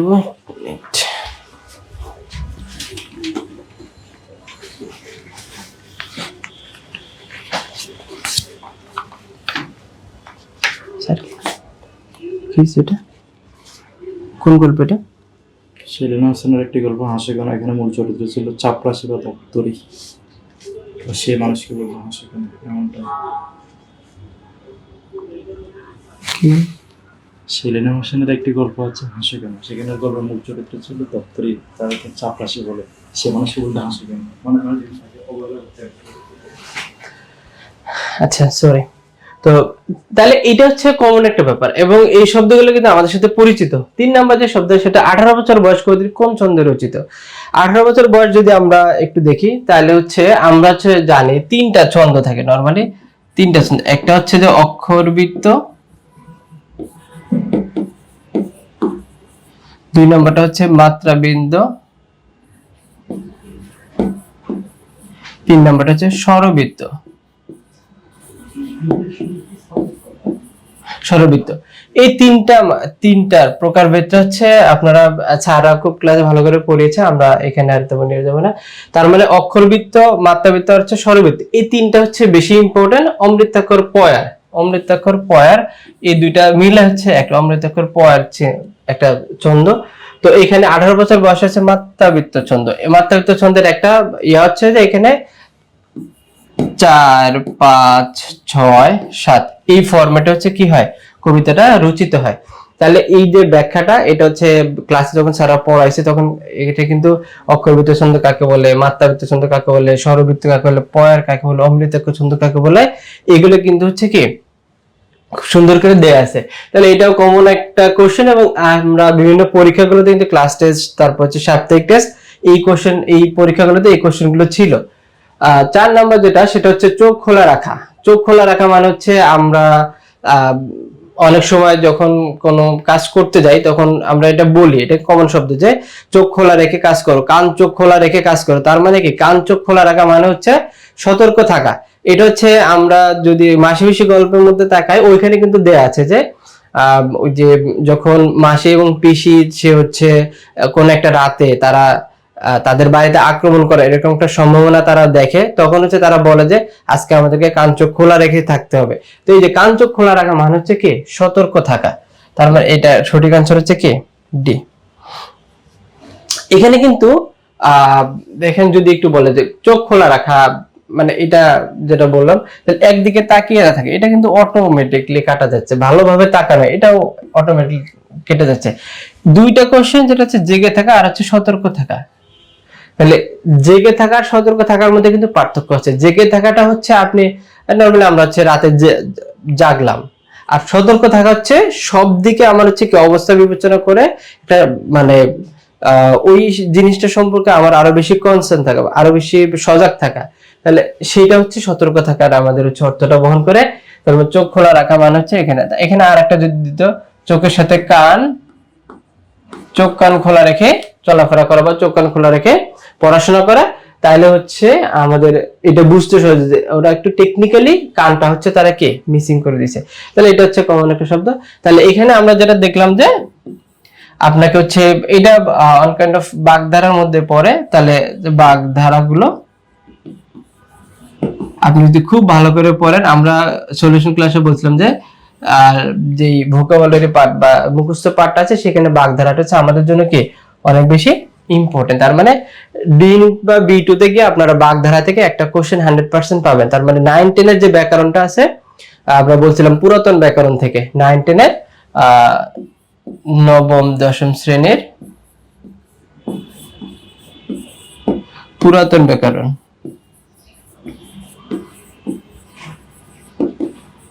পুরাতন ব্যাকরণ এটা হচ্ছে ইম্পর্টেন্ট। এখন এটা যদি আপনার কাছে না থাকে বা যদি থাকে বা যে কোনো বই আপনার কাছে যদি থাকে সেই বইগুলো থেকে আপনি পড়তে পারেন। তবে 9-10 এর ব্যাকরণ বইটা যদি আপনি খুব ভালো করে পড়েন আপনারা অন্য কোনো বই না দেখলেও হবে।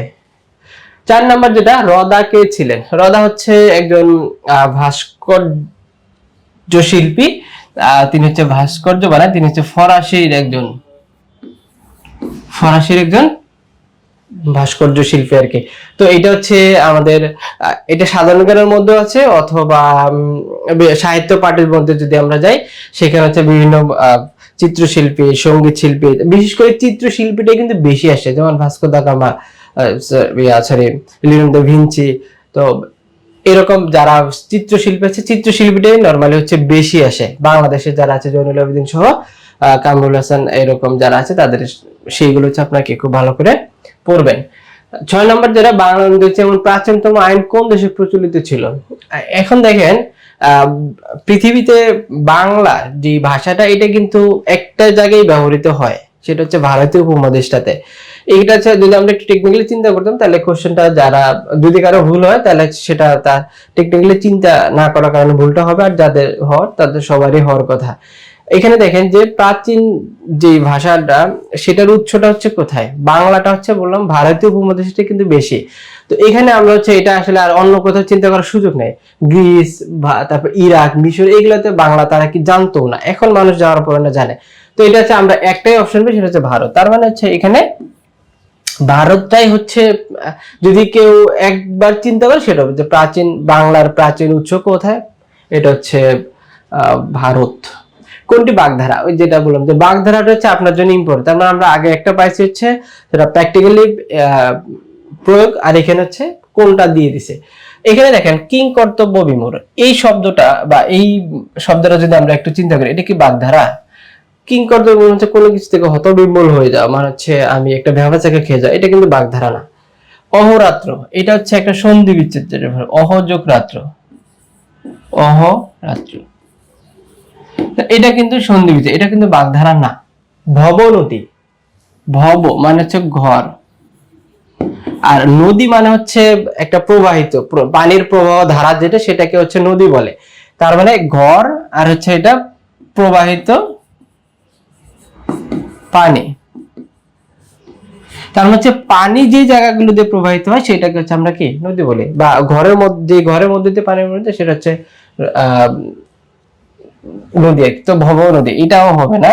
তার মানে একটা হচ্ছে ননির পুতুল, এই যে ননির পুতুল এই শব্দটা আসলে মানে কি? এটা ওই যে বললাম 9-10 এর যদি ব্যাকরণে আপনি যান বা ইন্ডেক্সের লেকচার শিটও যে বাগধারার যে পাত্র আছে সেইখানে এইটা একদম স্পষ্ট করে দেওয়া আছে আরো দুই একটা উদাহরণ সহ।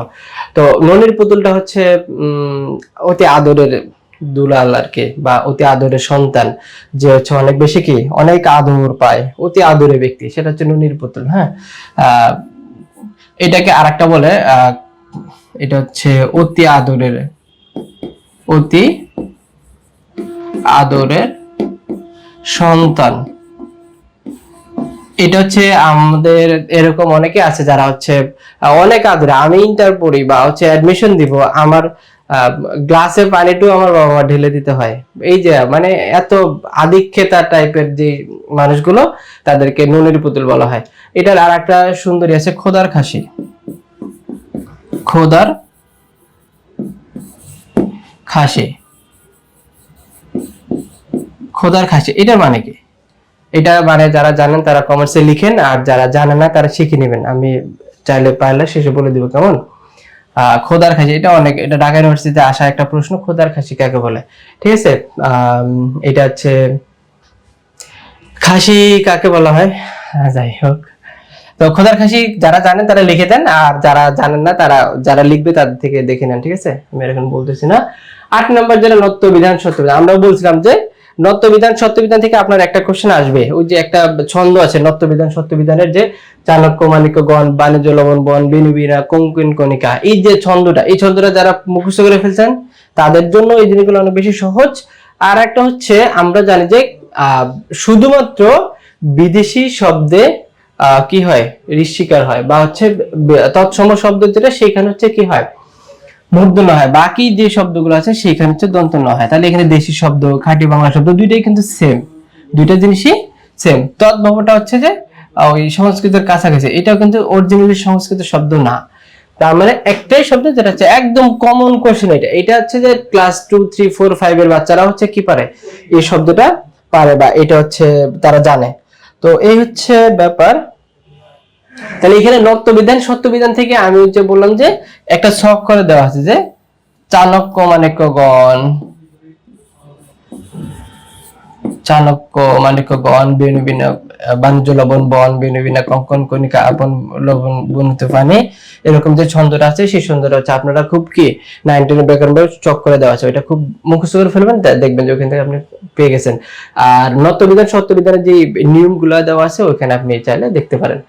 9 নম্বর কোশ্চেন হচ্ছে ররা, এটা একদম বাচ্চাদের কোশ্চেন। যারা ব্যাকরণে এই কোশ্চেন গুলো সলিউশন করতে না পারবেন, আপনি 6-7 মাস পড়াশোনা করে গিয়ে আসলে এটা যদি ভুল করে আসেন এটা আসলে খুবই দুঃখজনক। এখানে দেখেন কম্পনজাত ধ্বনি, কম্পনজাত ধ্বনি বলতে বাংলা ব্যাকরণে ধ্বনি নাই, তার মানে এটা অটোমেটিকলি বাদ। এখন আমরা যদি এটা না পারি যে আসলে র র করে, এটা তারা যাতে এটা একদম সবাই জানে। এর বাইরে নাসিক্য যে ধ্বনিটা আছে, নাসিক্য ধ্বনি কি ন উম, নাসিক্য ধ্বনি কি ন, তারপর হচ্ছে উম, তারপর হচ্ছে ম, আর উষ্ম ধ্বনি হচ্ছে 300। আমরা এটা ছোটবেলায় মুখস্থ করছিলাম যে 300 আর হচ্ছে হ, এই তিনটা হচ্ছে, চারটা হচ্ছে কি উষ্ম ধ্বনি। তার মানে আমরা সিম্পল তার ধ্বনি র আর হচ্ছে র। এখানে তেমন আর, এইটা একদম সিম্পল কোশ্চেন, কিন্তু এই কোশ্চেনটা যারা ভুল করছেন তাদের জন্য সমবেদনা। আচ্ছা 10 নম্বর কোশ্চেন যেটা হচ্ছে ওই যে বলছিলাম যে উপন্যাস থেকে আপনি একটা কোশ্চেন পাবেন এবং নাটক থেকে একটা কোশ্চেন পাবেন, আসছে। তার মানে এখানে যেটা বলছিলাম যে আপনার গল্প হচ্ছে ডায়লগ গুলো ইম্পর্টেন্ট। গল্পের কি ডায়লগ, এই ডায়লগ থেকে একটা কোশ্চেন প্রতি বছরই আসে, এবারও আসছে, এবং আমি বলছিলাম যে এটা আসবে। তো ডায়লগটা হচ্ছে এটা, এরপর হচ্ছে আপনার চরিত্র, চরিত্র ডায়লগ আর চরিত্রটা হচ্ছে অনেক বেশি ইম্পর্টেন্ট, বিশেষ করে নাটক আর উপন্যাসের ক্ষেত্রে। আমরা উপন্যাসেও দেখবো। তাহলে এখানে সিরাজউদ্দৌলা যে নাটকটা ছিল সেখানে বলছিল যে কথায় কথায় মৃত্যু বিধান করাটাই শাসকের যোগ্যতার পরিচয় কিনা সে বিষয়ে আমি নিঃসন্দেহ নই। সিরাজউদ্দৌলা নাটকের এই উক্তিটা কার, কে করছে এই উক্তিটা? এটা হচ্ছে নরমালি ওই সিরাজের সাথে তার যেই ইয়ারা ছিল, সংসদ যারা ছিল, আগে তো এরকম ছিল না এখনকার মতো, তখন ছিল উজির, তারপর হচ্ছে নাজির, তারপর হচ্ছে মন্ত্রী, এরকম ছিল। তো তাদের সাথে ইয়ে করার সময় একজন একটা বলছিল যে মৃত্যুদণ্ড কার্যকর করেন, এরকম। তখন বলছে যে শাসকের আসলে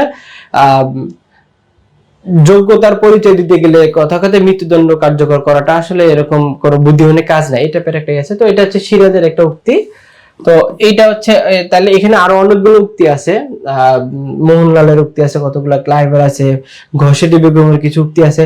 তার মানে আপনারা হচ্ছে ডি ইউনিটের জন্য বা বি2 জন্য স্পেশালি এখান থেকে আপনি একটা কোশ্চেন আবারও কমন পাবেন। তার মানে যারা বি2 তে পরীক্ষা দিবেন কালকের দিন পর, তাদের জন্য এটা অনেক বেশি ইম্পর্টেন্ট। আপনি আবার হচ্ছে একটু এটা কি রিভাইজ করে যাবেন, কেমন? 11 নম্বর আখতারুজ্জামান ইলিয়াসের রচিত খোয়ারি একটি কি? এখানে দেখেন টেকনিক্যালি একটা কোশ্চেন করছে আখতারুজ্জামান ইলিয়াসের। আমরা জানি যে আখতারুজ্জামান ইলিয়াসের চিলেকোঠা সেপাই, চিলেকোঠার সেপাই, এটা কিন্তু তার হচ্ছে উপন্যাস।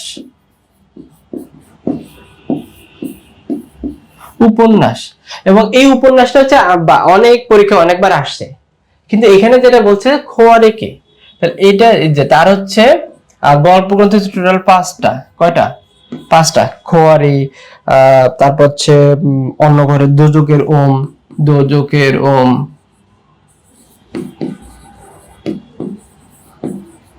এরকম, তার টোটাল হচ্ছে 5টা। তার মানে হচ্ছে খোয়ারিটা হচ্ছে কি একটা গল্প গ্রন্থ। তার মানে আখতারুজ্জামান ইলিয়াস, আমি বলছিলাম যে নজরুল, তারপর হচ্ছে যে রবীন্দ্রনাথ, তারপর হচ্ছে আখতারুজ্জামান ইলিয়াস, তারপর জসিমউদ্দিন, আর হচ্ছে মাইকেল। এই 4-5টা 5-6 জন কবির তাদের সাহিত্যকর্ম, তাদের জীবন পড়লে এগুলো হচ্ছে কি একটু শিখে রাখে। এবং মহিলাদের মধ্যে বেগম রোকেয়া, তারপর হচ্ছে যারা আছে 2-1 জন এরা। তো এই টাইপের বাংলা যারা ডি ইউনিটে পরীক্ষা দিবেন, আমি আবারও বলি ডি ইউনিটে যারা পরীক্ষা দিবেন তাদের জন্য বাংলা কোন পার্টগুলো ইম্পর্টেন্ট, যারা এখনো দেখেন নাই, আমাদের পেজে একটা ভিডিও দেওয়া আছে, সেখানে হচ্ছে আপনি চাইলে গিয়ে দেখতে পারেন। তো আজকে আর এই ব্যাপারে না বলি, 12 নম্বর কোশ্চেন যেটা, সেটা হচ্ছে ভাষার মৌলিক রীতি কোনটা। আচ্ছা, একটা ভাষা যেটা, সেটা হচ্ছে আমরা কোন একটা ভাষা যখন শিখি, শেখার ক্ষেত্রে হচ্ছে আমাদের আগে প্রথম স্টেপটা হচ্ছে কি, এটা বলার ট্রাই করা, রিড, বলা, বলা, দেন হচ্ছে আমরা এটা চেষ্টা করি লেখা, লেখা। তাহলে হচ্ছে একটা ভাষার মৌলিক রীতি হচ্ছে বলা। আপনি যদি এটা বলতেই না পারেন তাহলে আপনি লিখবেন কিভাবে? তারপর আপনার হচ্ছে এটা শিখা, শিখাটা হচ্ছে অনেক বেশি ইম্পর্টেন্ট। তাই এটা সিম্পল একটা কোশ্চেন, এটা হচ্ছে কথা বলার রীতি। হ্যাঁ, 12 নম্বর হচ্ছে সি নাম্বার। 13 নম্বর হচ্ছে এটা ইম্পর্টেন্ট একটা পার্ট, সেটা হচ্ছে এটা বাংলাদেশের ইউনিভার্সিটি পরীক্ষাগুলোতে প্রত্যেক ইউনিভার্সিটিতেই একটা পার্সপেক্টিভ থাকে যে যেই ইউনিভার্সিটিতে ওই ইউনিভার্সিটি রিলেটেড 2-1টা কোশ্চেন দেওয়ার চেষ্টা করে তারা। যেমন ঢাকা ইউনিভার্সিটিতে যে রাজু ভাস্কর্য আছে, তারপর হচ্ছে চট্টগ্রাম বিশ্ববিদ্যালয়ের যে ভাস্কর্য, চট্টগ্রাম বিশ্ববিদ্যালয়ের আয়তন কত, চট্টগ্রাম বিশ্ববিদ্যালয় প্রতিষ্ঠা সাল কবে, চট্টগ্রাম বিশ্ববিদ্যালয় নিয়ে একটা প্রশ্ন থাকবে। তো এখানে যেটা করছে একটু, সেটা হচ্ছে টেকনিক্যালি কোশ্চেনটা হয়েছে, সেটা চট্টগ্রাম বিশ্ববিদ্যালয়ের একজন ব্যক্তি ছিলেন যিনি হচ্ছে উপাচার্য ছিলেন, আবার হচ্ছে একই সাথে রাষ্ট্রপতির উপদেষ্টার দায়িত্ব পালন করছেন এখন। ঠিক আছে, তো এই দুইটা কাজে একজন ব্যক্তি ছিল, সেটা হচ্ছে আবুল ফজল। এখন কথা হচ্ছে চট্টগ্রাম, এটা আমি জানবো কিভাবে? এটা জানার একটাই কারণ হচ্ছে যে চট্টগ্রাম বিশ্ববিদ্যালয়ের বিগত ধরেন যারা উপাচার্য ছিল তাদের 15-20 জনের উপাচার্যের একটা তালিকা দেখা। আমাদের 2-3 বছর আগে আসছিল রানিং উপাচার্য যিনি, তার নাম। তো এখন যিনি রানিং উপাচার্য, তার নামটা হচ্ছে আপনারা দেখে নিতে পারেন, কারণ ডিএনএতে যদি আপনি রানিং উপাচার্য যিনি আছে তার ইয়াটা যদি দিয়ে দেয় তাহলে হচ্ছে আপনারা অ্যানসার করতে পারবেন। ইয়াহিয়া আক্তার, ইয়াহিয়া আক্তার, ডক্টর ইয়াহিয়া আক্তার স্যার হচ্ছে এখন বর্তমান উপাচার্য বা ভিসি, ভাইস চ্যান্সেলর যিনি, উপ উপাচার্য ভিসি। তো এটা হচ্ছে আপনারা চাইলে একটু দেখতে পারেন, এবং বিগত 2-3 বছর এটাও দেখতে পারেন।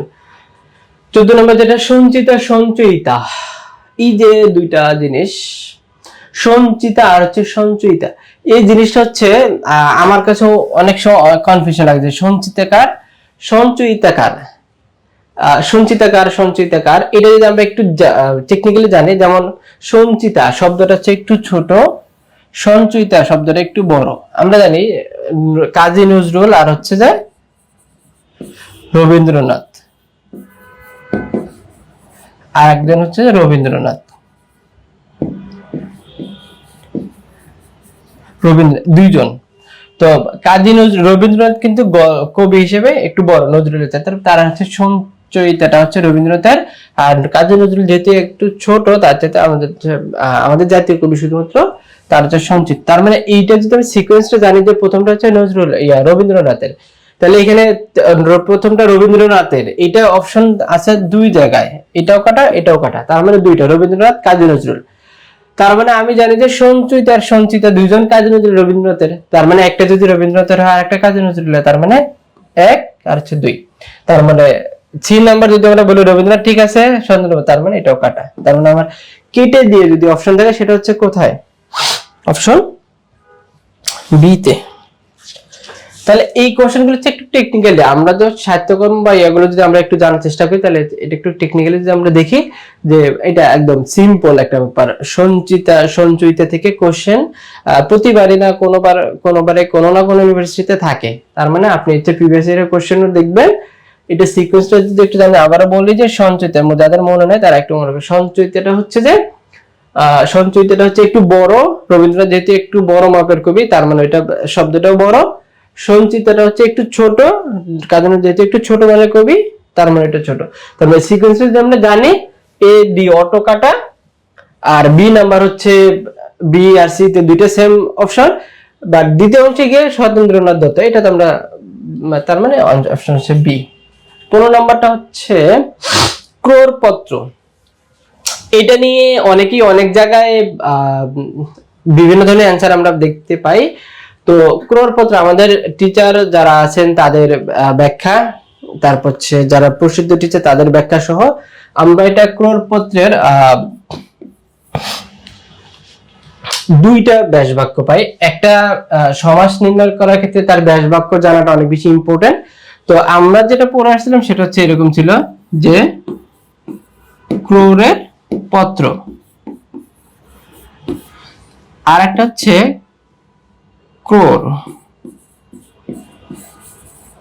ক্রোড় রাখা হয় যে পত্রে। এখানে দেখেন দুইটা জিনিস ইম্পর্টেন্ট, একটা হচ্ছে যে, আর একটা হচ্ছে র। দুইটাই কিন্তু কি একটা সমাস চিহ্নিত করার উপায়। তো এখানে আমরা যেটা ছাড়া যেটা আমাদেরকে বলছিল যে যদি আপনার র থাকে, র মানে আমরা ষষ্ঠ রয়, তার মানে হচ্ছে ষষ্ঠী তৎপুরুষ, এটা হচ্ছে ষষ্ঠী তৎপুরুষ। আর যদি এইটা হয় যে দিয়ে ব্যাসবাক্য করা হয়, তার হচ্ছে মধ্যপ্রতিলোপী কর্মধারা সমাস। কিন্তু বেশিরভাগ ক্ষেত্রে এইটার মানে ব্যাখ্যাটা হচ্ছে কি অনেক বেশি প্রসিদ্ধ, এবং আবার অনেকে বলছে এটার ব্যাখ্যাটাও প্রসিদ্ধ, কারণ হচ্ছে সংবাদপত্র যে শব্দটা আছে সেটাও কিন্তু আবার হচ্ছে কি কর্মধারা সমাস। তো সেইটার সাথে লিঙ্ক রেখে ক্রোড়পত্র বলা হয় কর্মধারায়।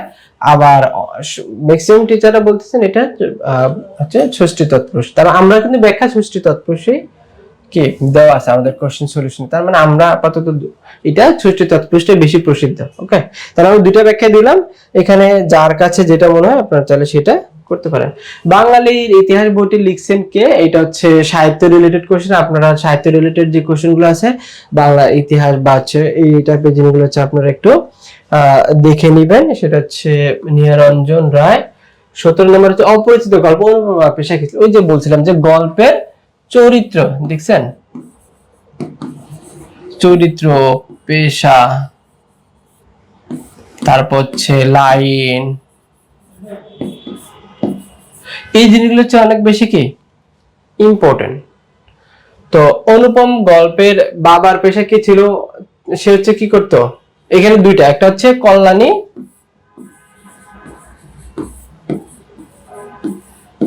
আর হচ্ছে অনুপম। কল্যাণীর বাবা কি ছিল? তিনি হচ্ছে কি করতেন? ডাক্তারি করতেন, তার মানে ডাক্তার। আর ওই যে একটা লাইন আছে যে অনুপমের বাবা ওকালতি করে অনেক টাকা জমাইয়াছেন কিন্তু তিনি ভোগ করিতে পারেন নাই, তার মানে এখানে অনুপমের বাবার পেশা ছিল কি ডাক্তারি, ওমাদারি বা চাকরি অনেক কিছু না। তার মানে এটা आंसर হচ্ছে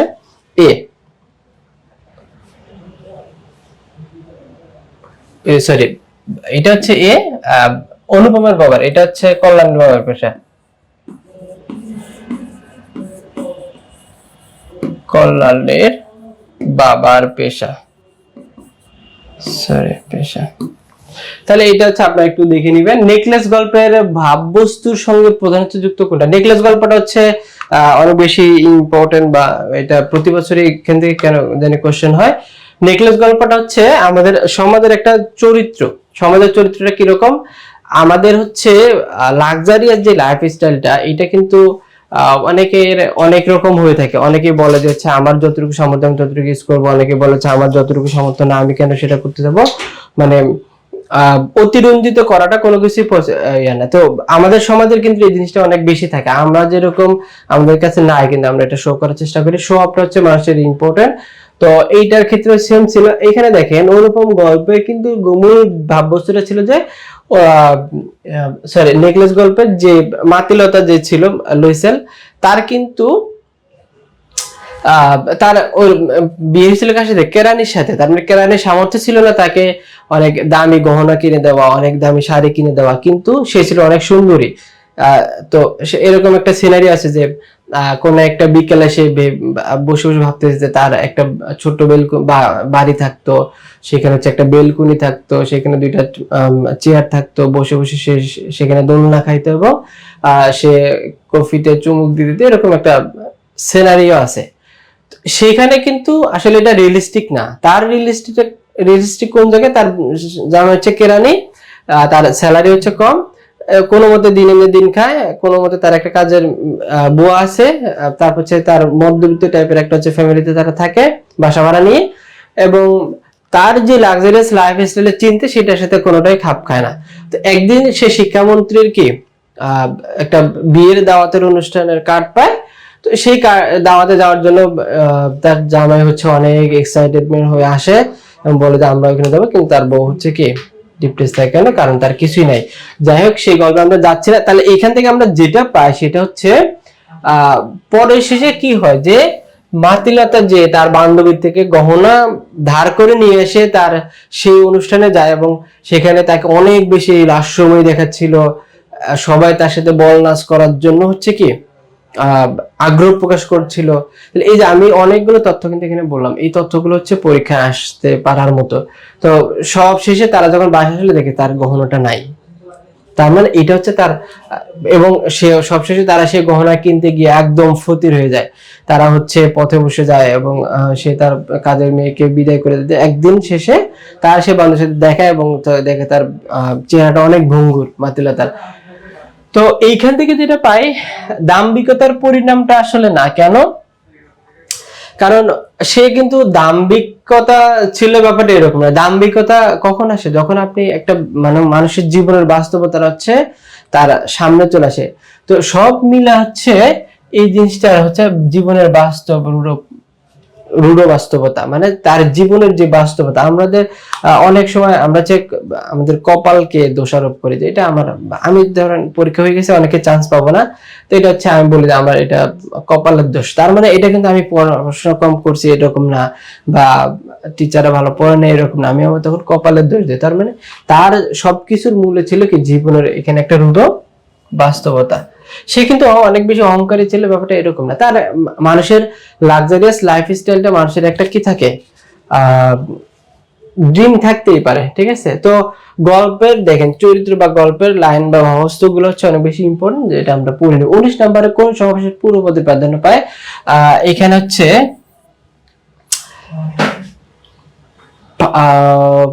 এই জায়গাটাতে আমরা হচ্ছে একটা ছন্দ পাই, দ্বিতকে পাই পূর্বপদের গান, দ্বিতকে পাই পূর্বপদের গান, দ্বিতক দ্বিগু তৎপুরুষ কর্মধারায়। তো এখানে যেটা সেটা হচ্ছে যে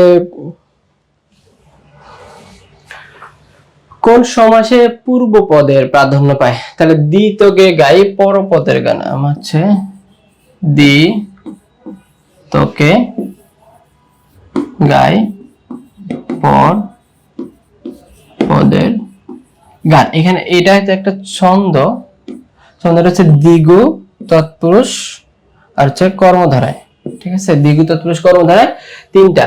আর হচ্ছে দ্বন্দ্ব সমাস হচ্ছে উভয় পদ। এখানে হচ্ছে এটা কি উভয় পদ, উভয় পদের প্রাধান্য থাকে। আর তাহলে একটাই বাকি থাকে, সেটা অব্যয়। অব্যয় ভাবে হচ্ছে পূর্ব পদের প্রাধান্য থাকে। তাহলে দ্বিতকে গাই দ্বিগু তৎপুরুষ কর্মধারা হচ্ছে পরপদের প্রাধান্য থাকে, দ্বন্দ্ব সমাসে উভয় পদের প্রাধান্য থাকে, আর অব্যয়টা হচ্ছে একটা, সেটা হচ্ছে পূর্ব পদের প্রাধান্য থাকে। এটা যখন সমাস ছাড়া পড়াইছেন তখন আশা করি ইত্যাদি ভালো ছন্দ বা হচ্ছে ভালো জিনিস আপনাকে দিয়েছেন, সেখান থেকে দেখে নেবেন। চৌহদ্দি শব্দটা হচ্ছে ওই যে 9-10 এর ব্যাকরণের মধ্যে প্রথমেই কিছু শব্দের মিশ্রণ আছে, সেখানে হেডমাস্টার, তারপর হচ্ছে দিনমজুর, তারপর হচ্ছে স্কুল এন্ড কলেজ, এই টাইপের কিছু শব্দের মিশ্রণ আছে। সেখান থেকে চৌহদ্দি শব্দটা হচ্ছে কোন শব্দের ভাষার মিশ্র রূপ? এটা হচ্ছে আমরা যদি দেখি ফার্সিয়ার আরবি, এটা হচ্ছে ওখান থেকে আপনারা একটু দেখে নেবেন। 21 নাম্বার, সর্ব বিষয়ে বাহুল্যতা বর্জন করবে, এই বাক্যে কোন অপপ্রয়োগ করছে? এটা হচ্ছে প্রত্যয়। আমাদের সময় খুবই সংক্ষিপ্ত, আমরা শব্দের প্রয়োগ অপপ্রয়োগ যে পার্টটা আছে সেখানে এটার ব্যাখ্যা সুন্দর করে দেওয়া আছে। নিচের কোনটি যোগরূঢ় শব্দ? এখানে দেখেন হস্তি, গায়ক, কর্তব্য আর হচ্ছে জলধি। তাহলে আমরা যদি একটু দেখি, হস্তি, হস্তি, তারপর হচ্ছে হরিণ, এগুলো হচ্ছে কি রূঢ়ি শব্দ। গায়ক, এটা হচ্ছে যৌগিক শব্দ। এরপর হচ্ছে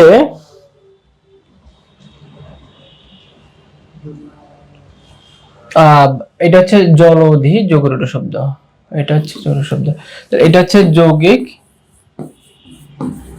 আর তার সঠিক অ্যান্সার হচ্ছে কি এটা। তা ওই যে 9-10 ব্যাকরণের মধ্যে এই শব্দটা একদম স্পষ্ট করে দেওয়া আছে, সেখানে আরো আছে সন্দেশ, তারপরে এই টাইপের যে শব্দগুলো আছে সেখান থেকে আপনারা রূঢ়ি, যোগরূঢ়টা হচ্ছে যে যৌগিক, এই শব্দ তিনটার প্রকারভেদটা আপনারা হচ্ছে একটু দেখে নেবেন। শুদ্ধ বানান কোনটা? এখানে হচ্ছে পূজা, আবিষ্কার, সমীচীন, এখানে সবগুলো হচ্ছে কি এখানে দেখেন, এখানে পিচাস, পিশাচ, দুর্গা, দুর্গাতে ভুল, তারপর হচ্ছে প্রবান্ন, দুর্বল, দুর্বলে ভুল, তারপর হচ্ছে অঞ্জলি, অতিথি, অতিথিতে রসিকার, তার মানে একটা হচ্ছে আমাদের কি 23 নাম্বার।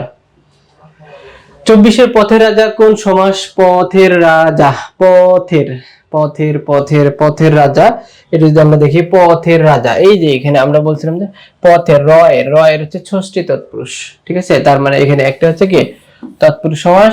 25 নম্বর হচ্ছে হাসো কেন?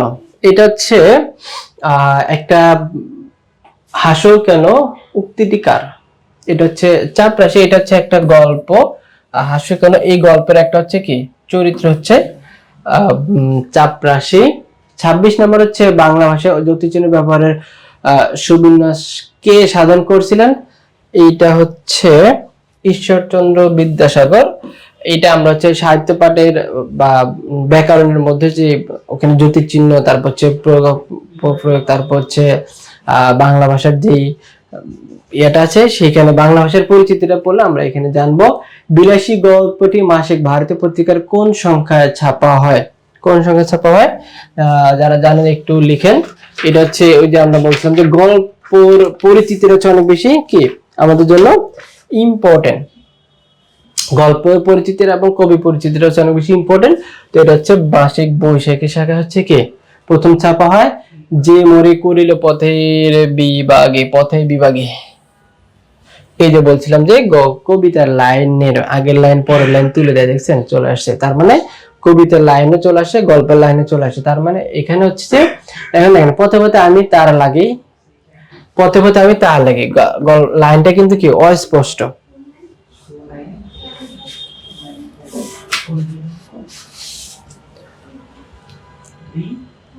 পথে পথে আমি সরি পথে ঘাটে আমি ফিরি তারা লাগি, পথে পথে ফিরি তারা লাগি, পথ হতে ফিরি তারা লাগে। এখানে এটা হচ্ছে পংক্তি নয়, কোনটি যদি আসে তখন তো এটা, তার মানে আমাদের সঠিক উত্তর হচ্ছে 29 হচ্ছে ফলের মতে গুটি, বলতে অপরিচিত গল্পে ফলের মতো হবে, ফলের মতো গুটি কি হচ্ছে?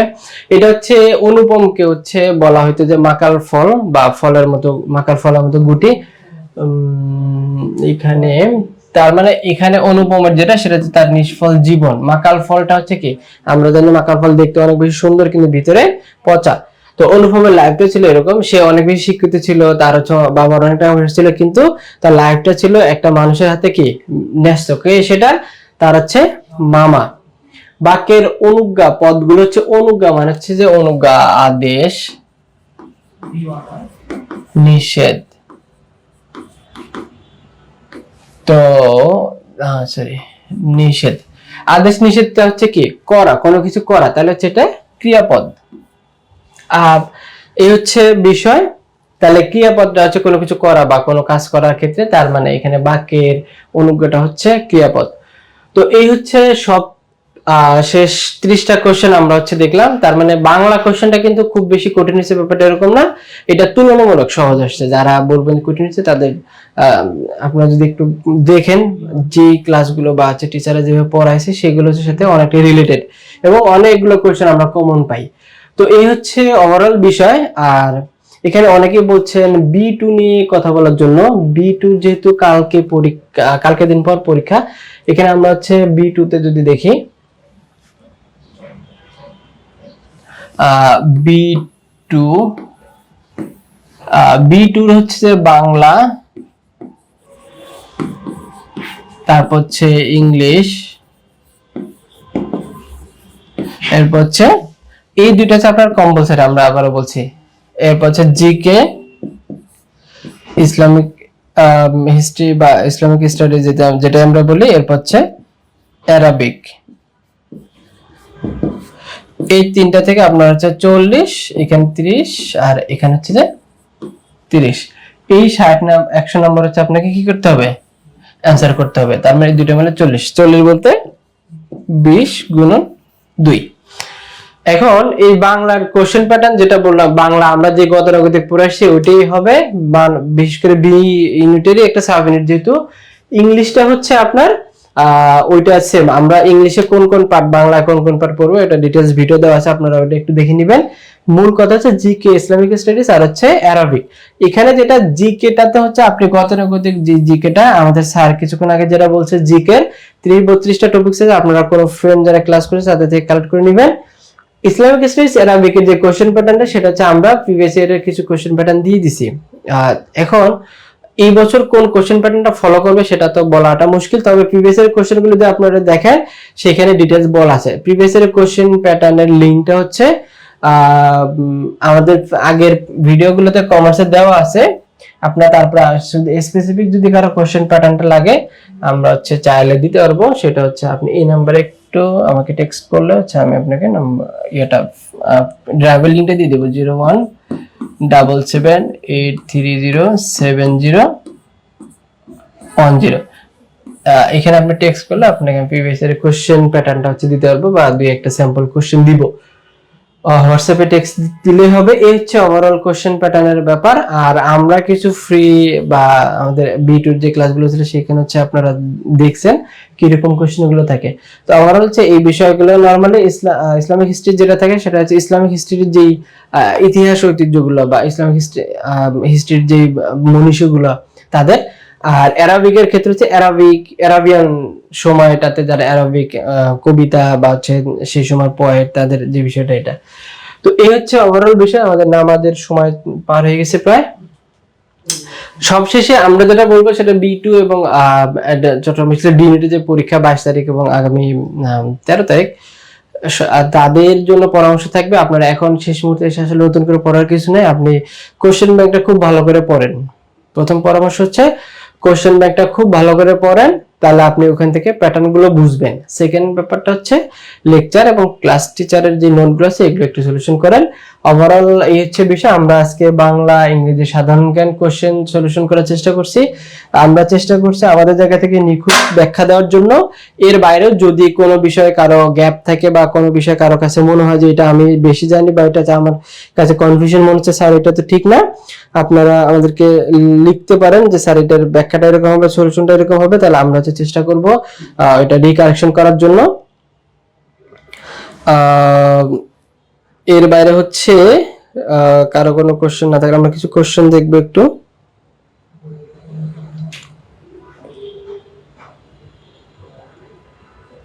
হ্যাঁ, বি আর ডির সাজেশন বাংলা ইংলিশের ক্ষেত্রে সেম। হ্যাঁ, আমরা হচ্ছে চার্টের মধ্যে দেখাইছি যে কোনটা কোন ইউনিটের জন্য ইম্পর্টেন্ট, কোনটা কোন ইউনিটের জন্য একটু কম ইম্পর্টেন্ট। তো এখানে আপনি হচ্ছে যে নাম্বারে হোয়াটসঅ্যাপে নক দিলে আমি আপনাকে ওই পিডিএফ ফাইলগুলো বা আমরা যে ক্লাসের লিঙ্কগুলো সেখানে দিব, ঠিক আছে? 0177830710 এই নাম্বার আছে, হোয়াটসঅ্যাপে নক দিলে আমি আপনাকে প্রিভিয়াস যে ক্লাসগুলো ছিল সেখানের ওই কোশ্চেনের চার্টটা, তারপর হচ্ছে কোন কোন টপিক আপনার যদি ইম্পর্টেন্ট সবগুলো পাওয়ার পয়েন্ট স্লাইডগুলো হচ্ছে পিডিএফ করে আপনাকে আমি দিব। তো এই হচ্ছে ব্যাপার, তাহলে আপনাকে এটা করতে হবে, ওইখানে আপনি দেখলে বুঝবেন কোন কোনটা ইম্পর্টেন্ট। এরপর হচ্ছে হ্যাঁ, যে ইসলামিক স্টাডিজ যে কোশ্চেন প্যাটার্ন যেটা বললাম ওরকম আপনি দেখলে বুঝতে পারবেন।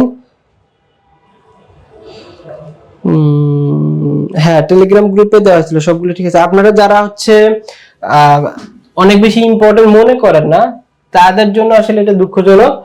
ইন্ডেক্স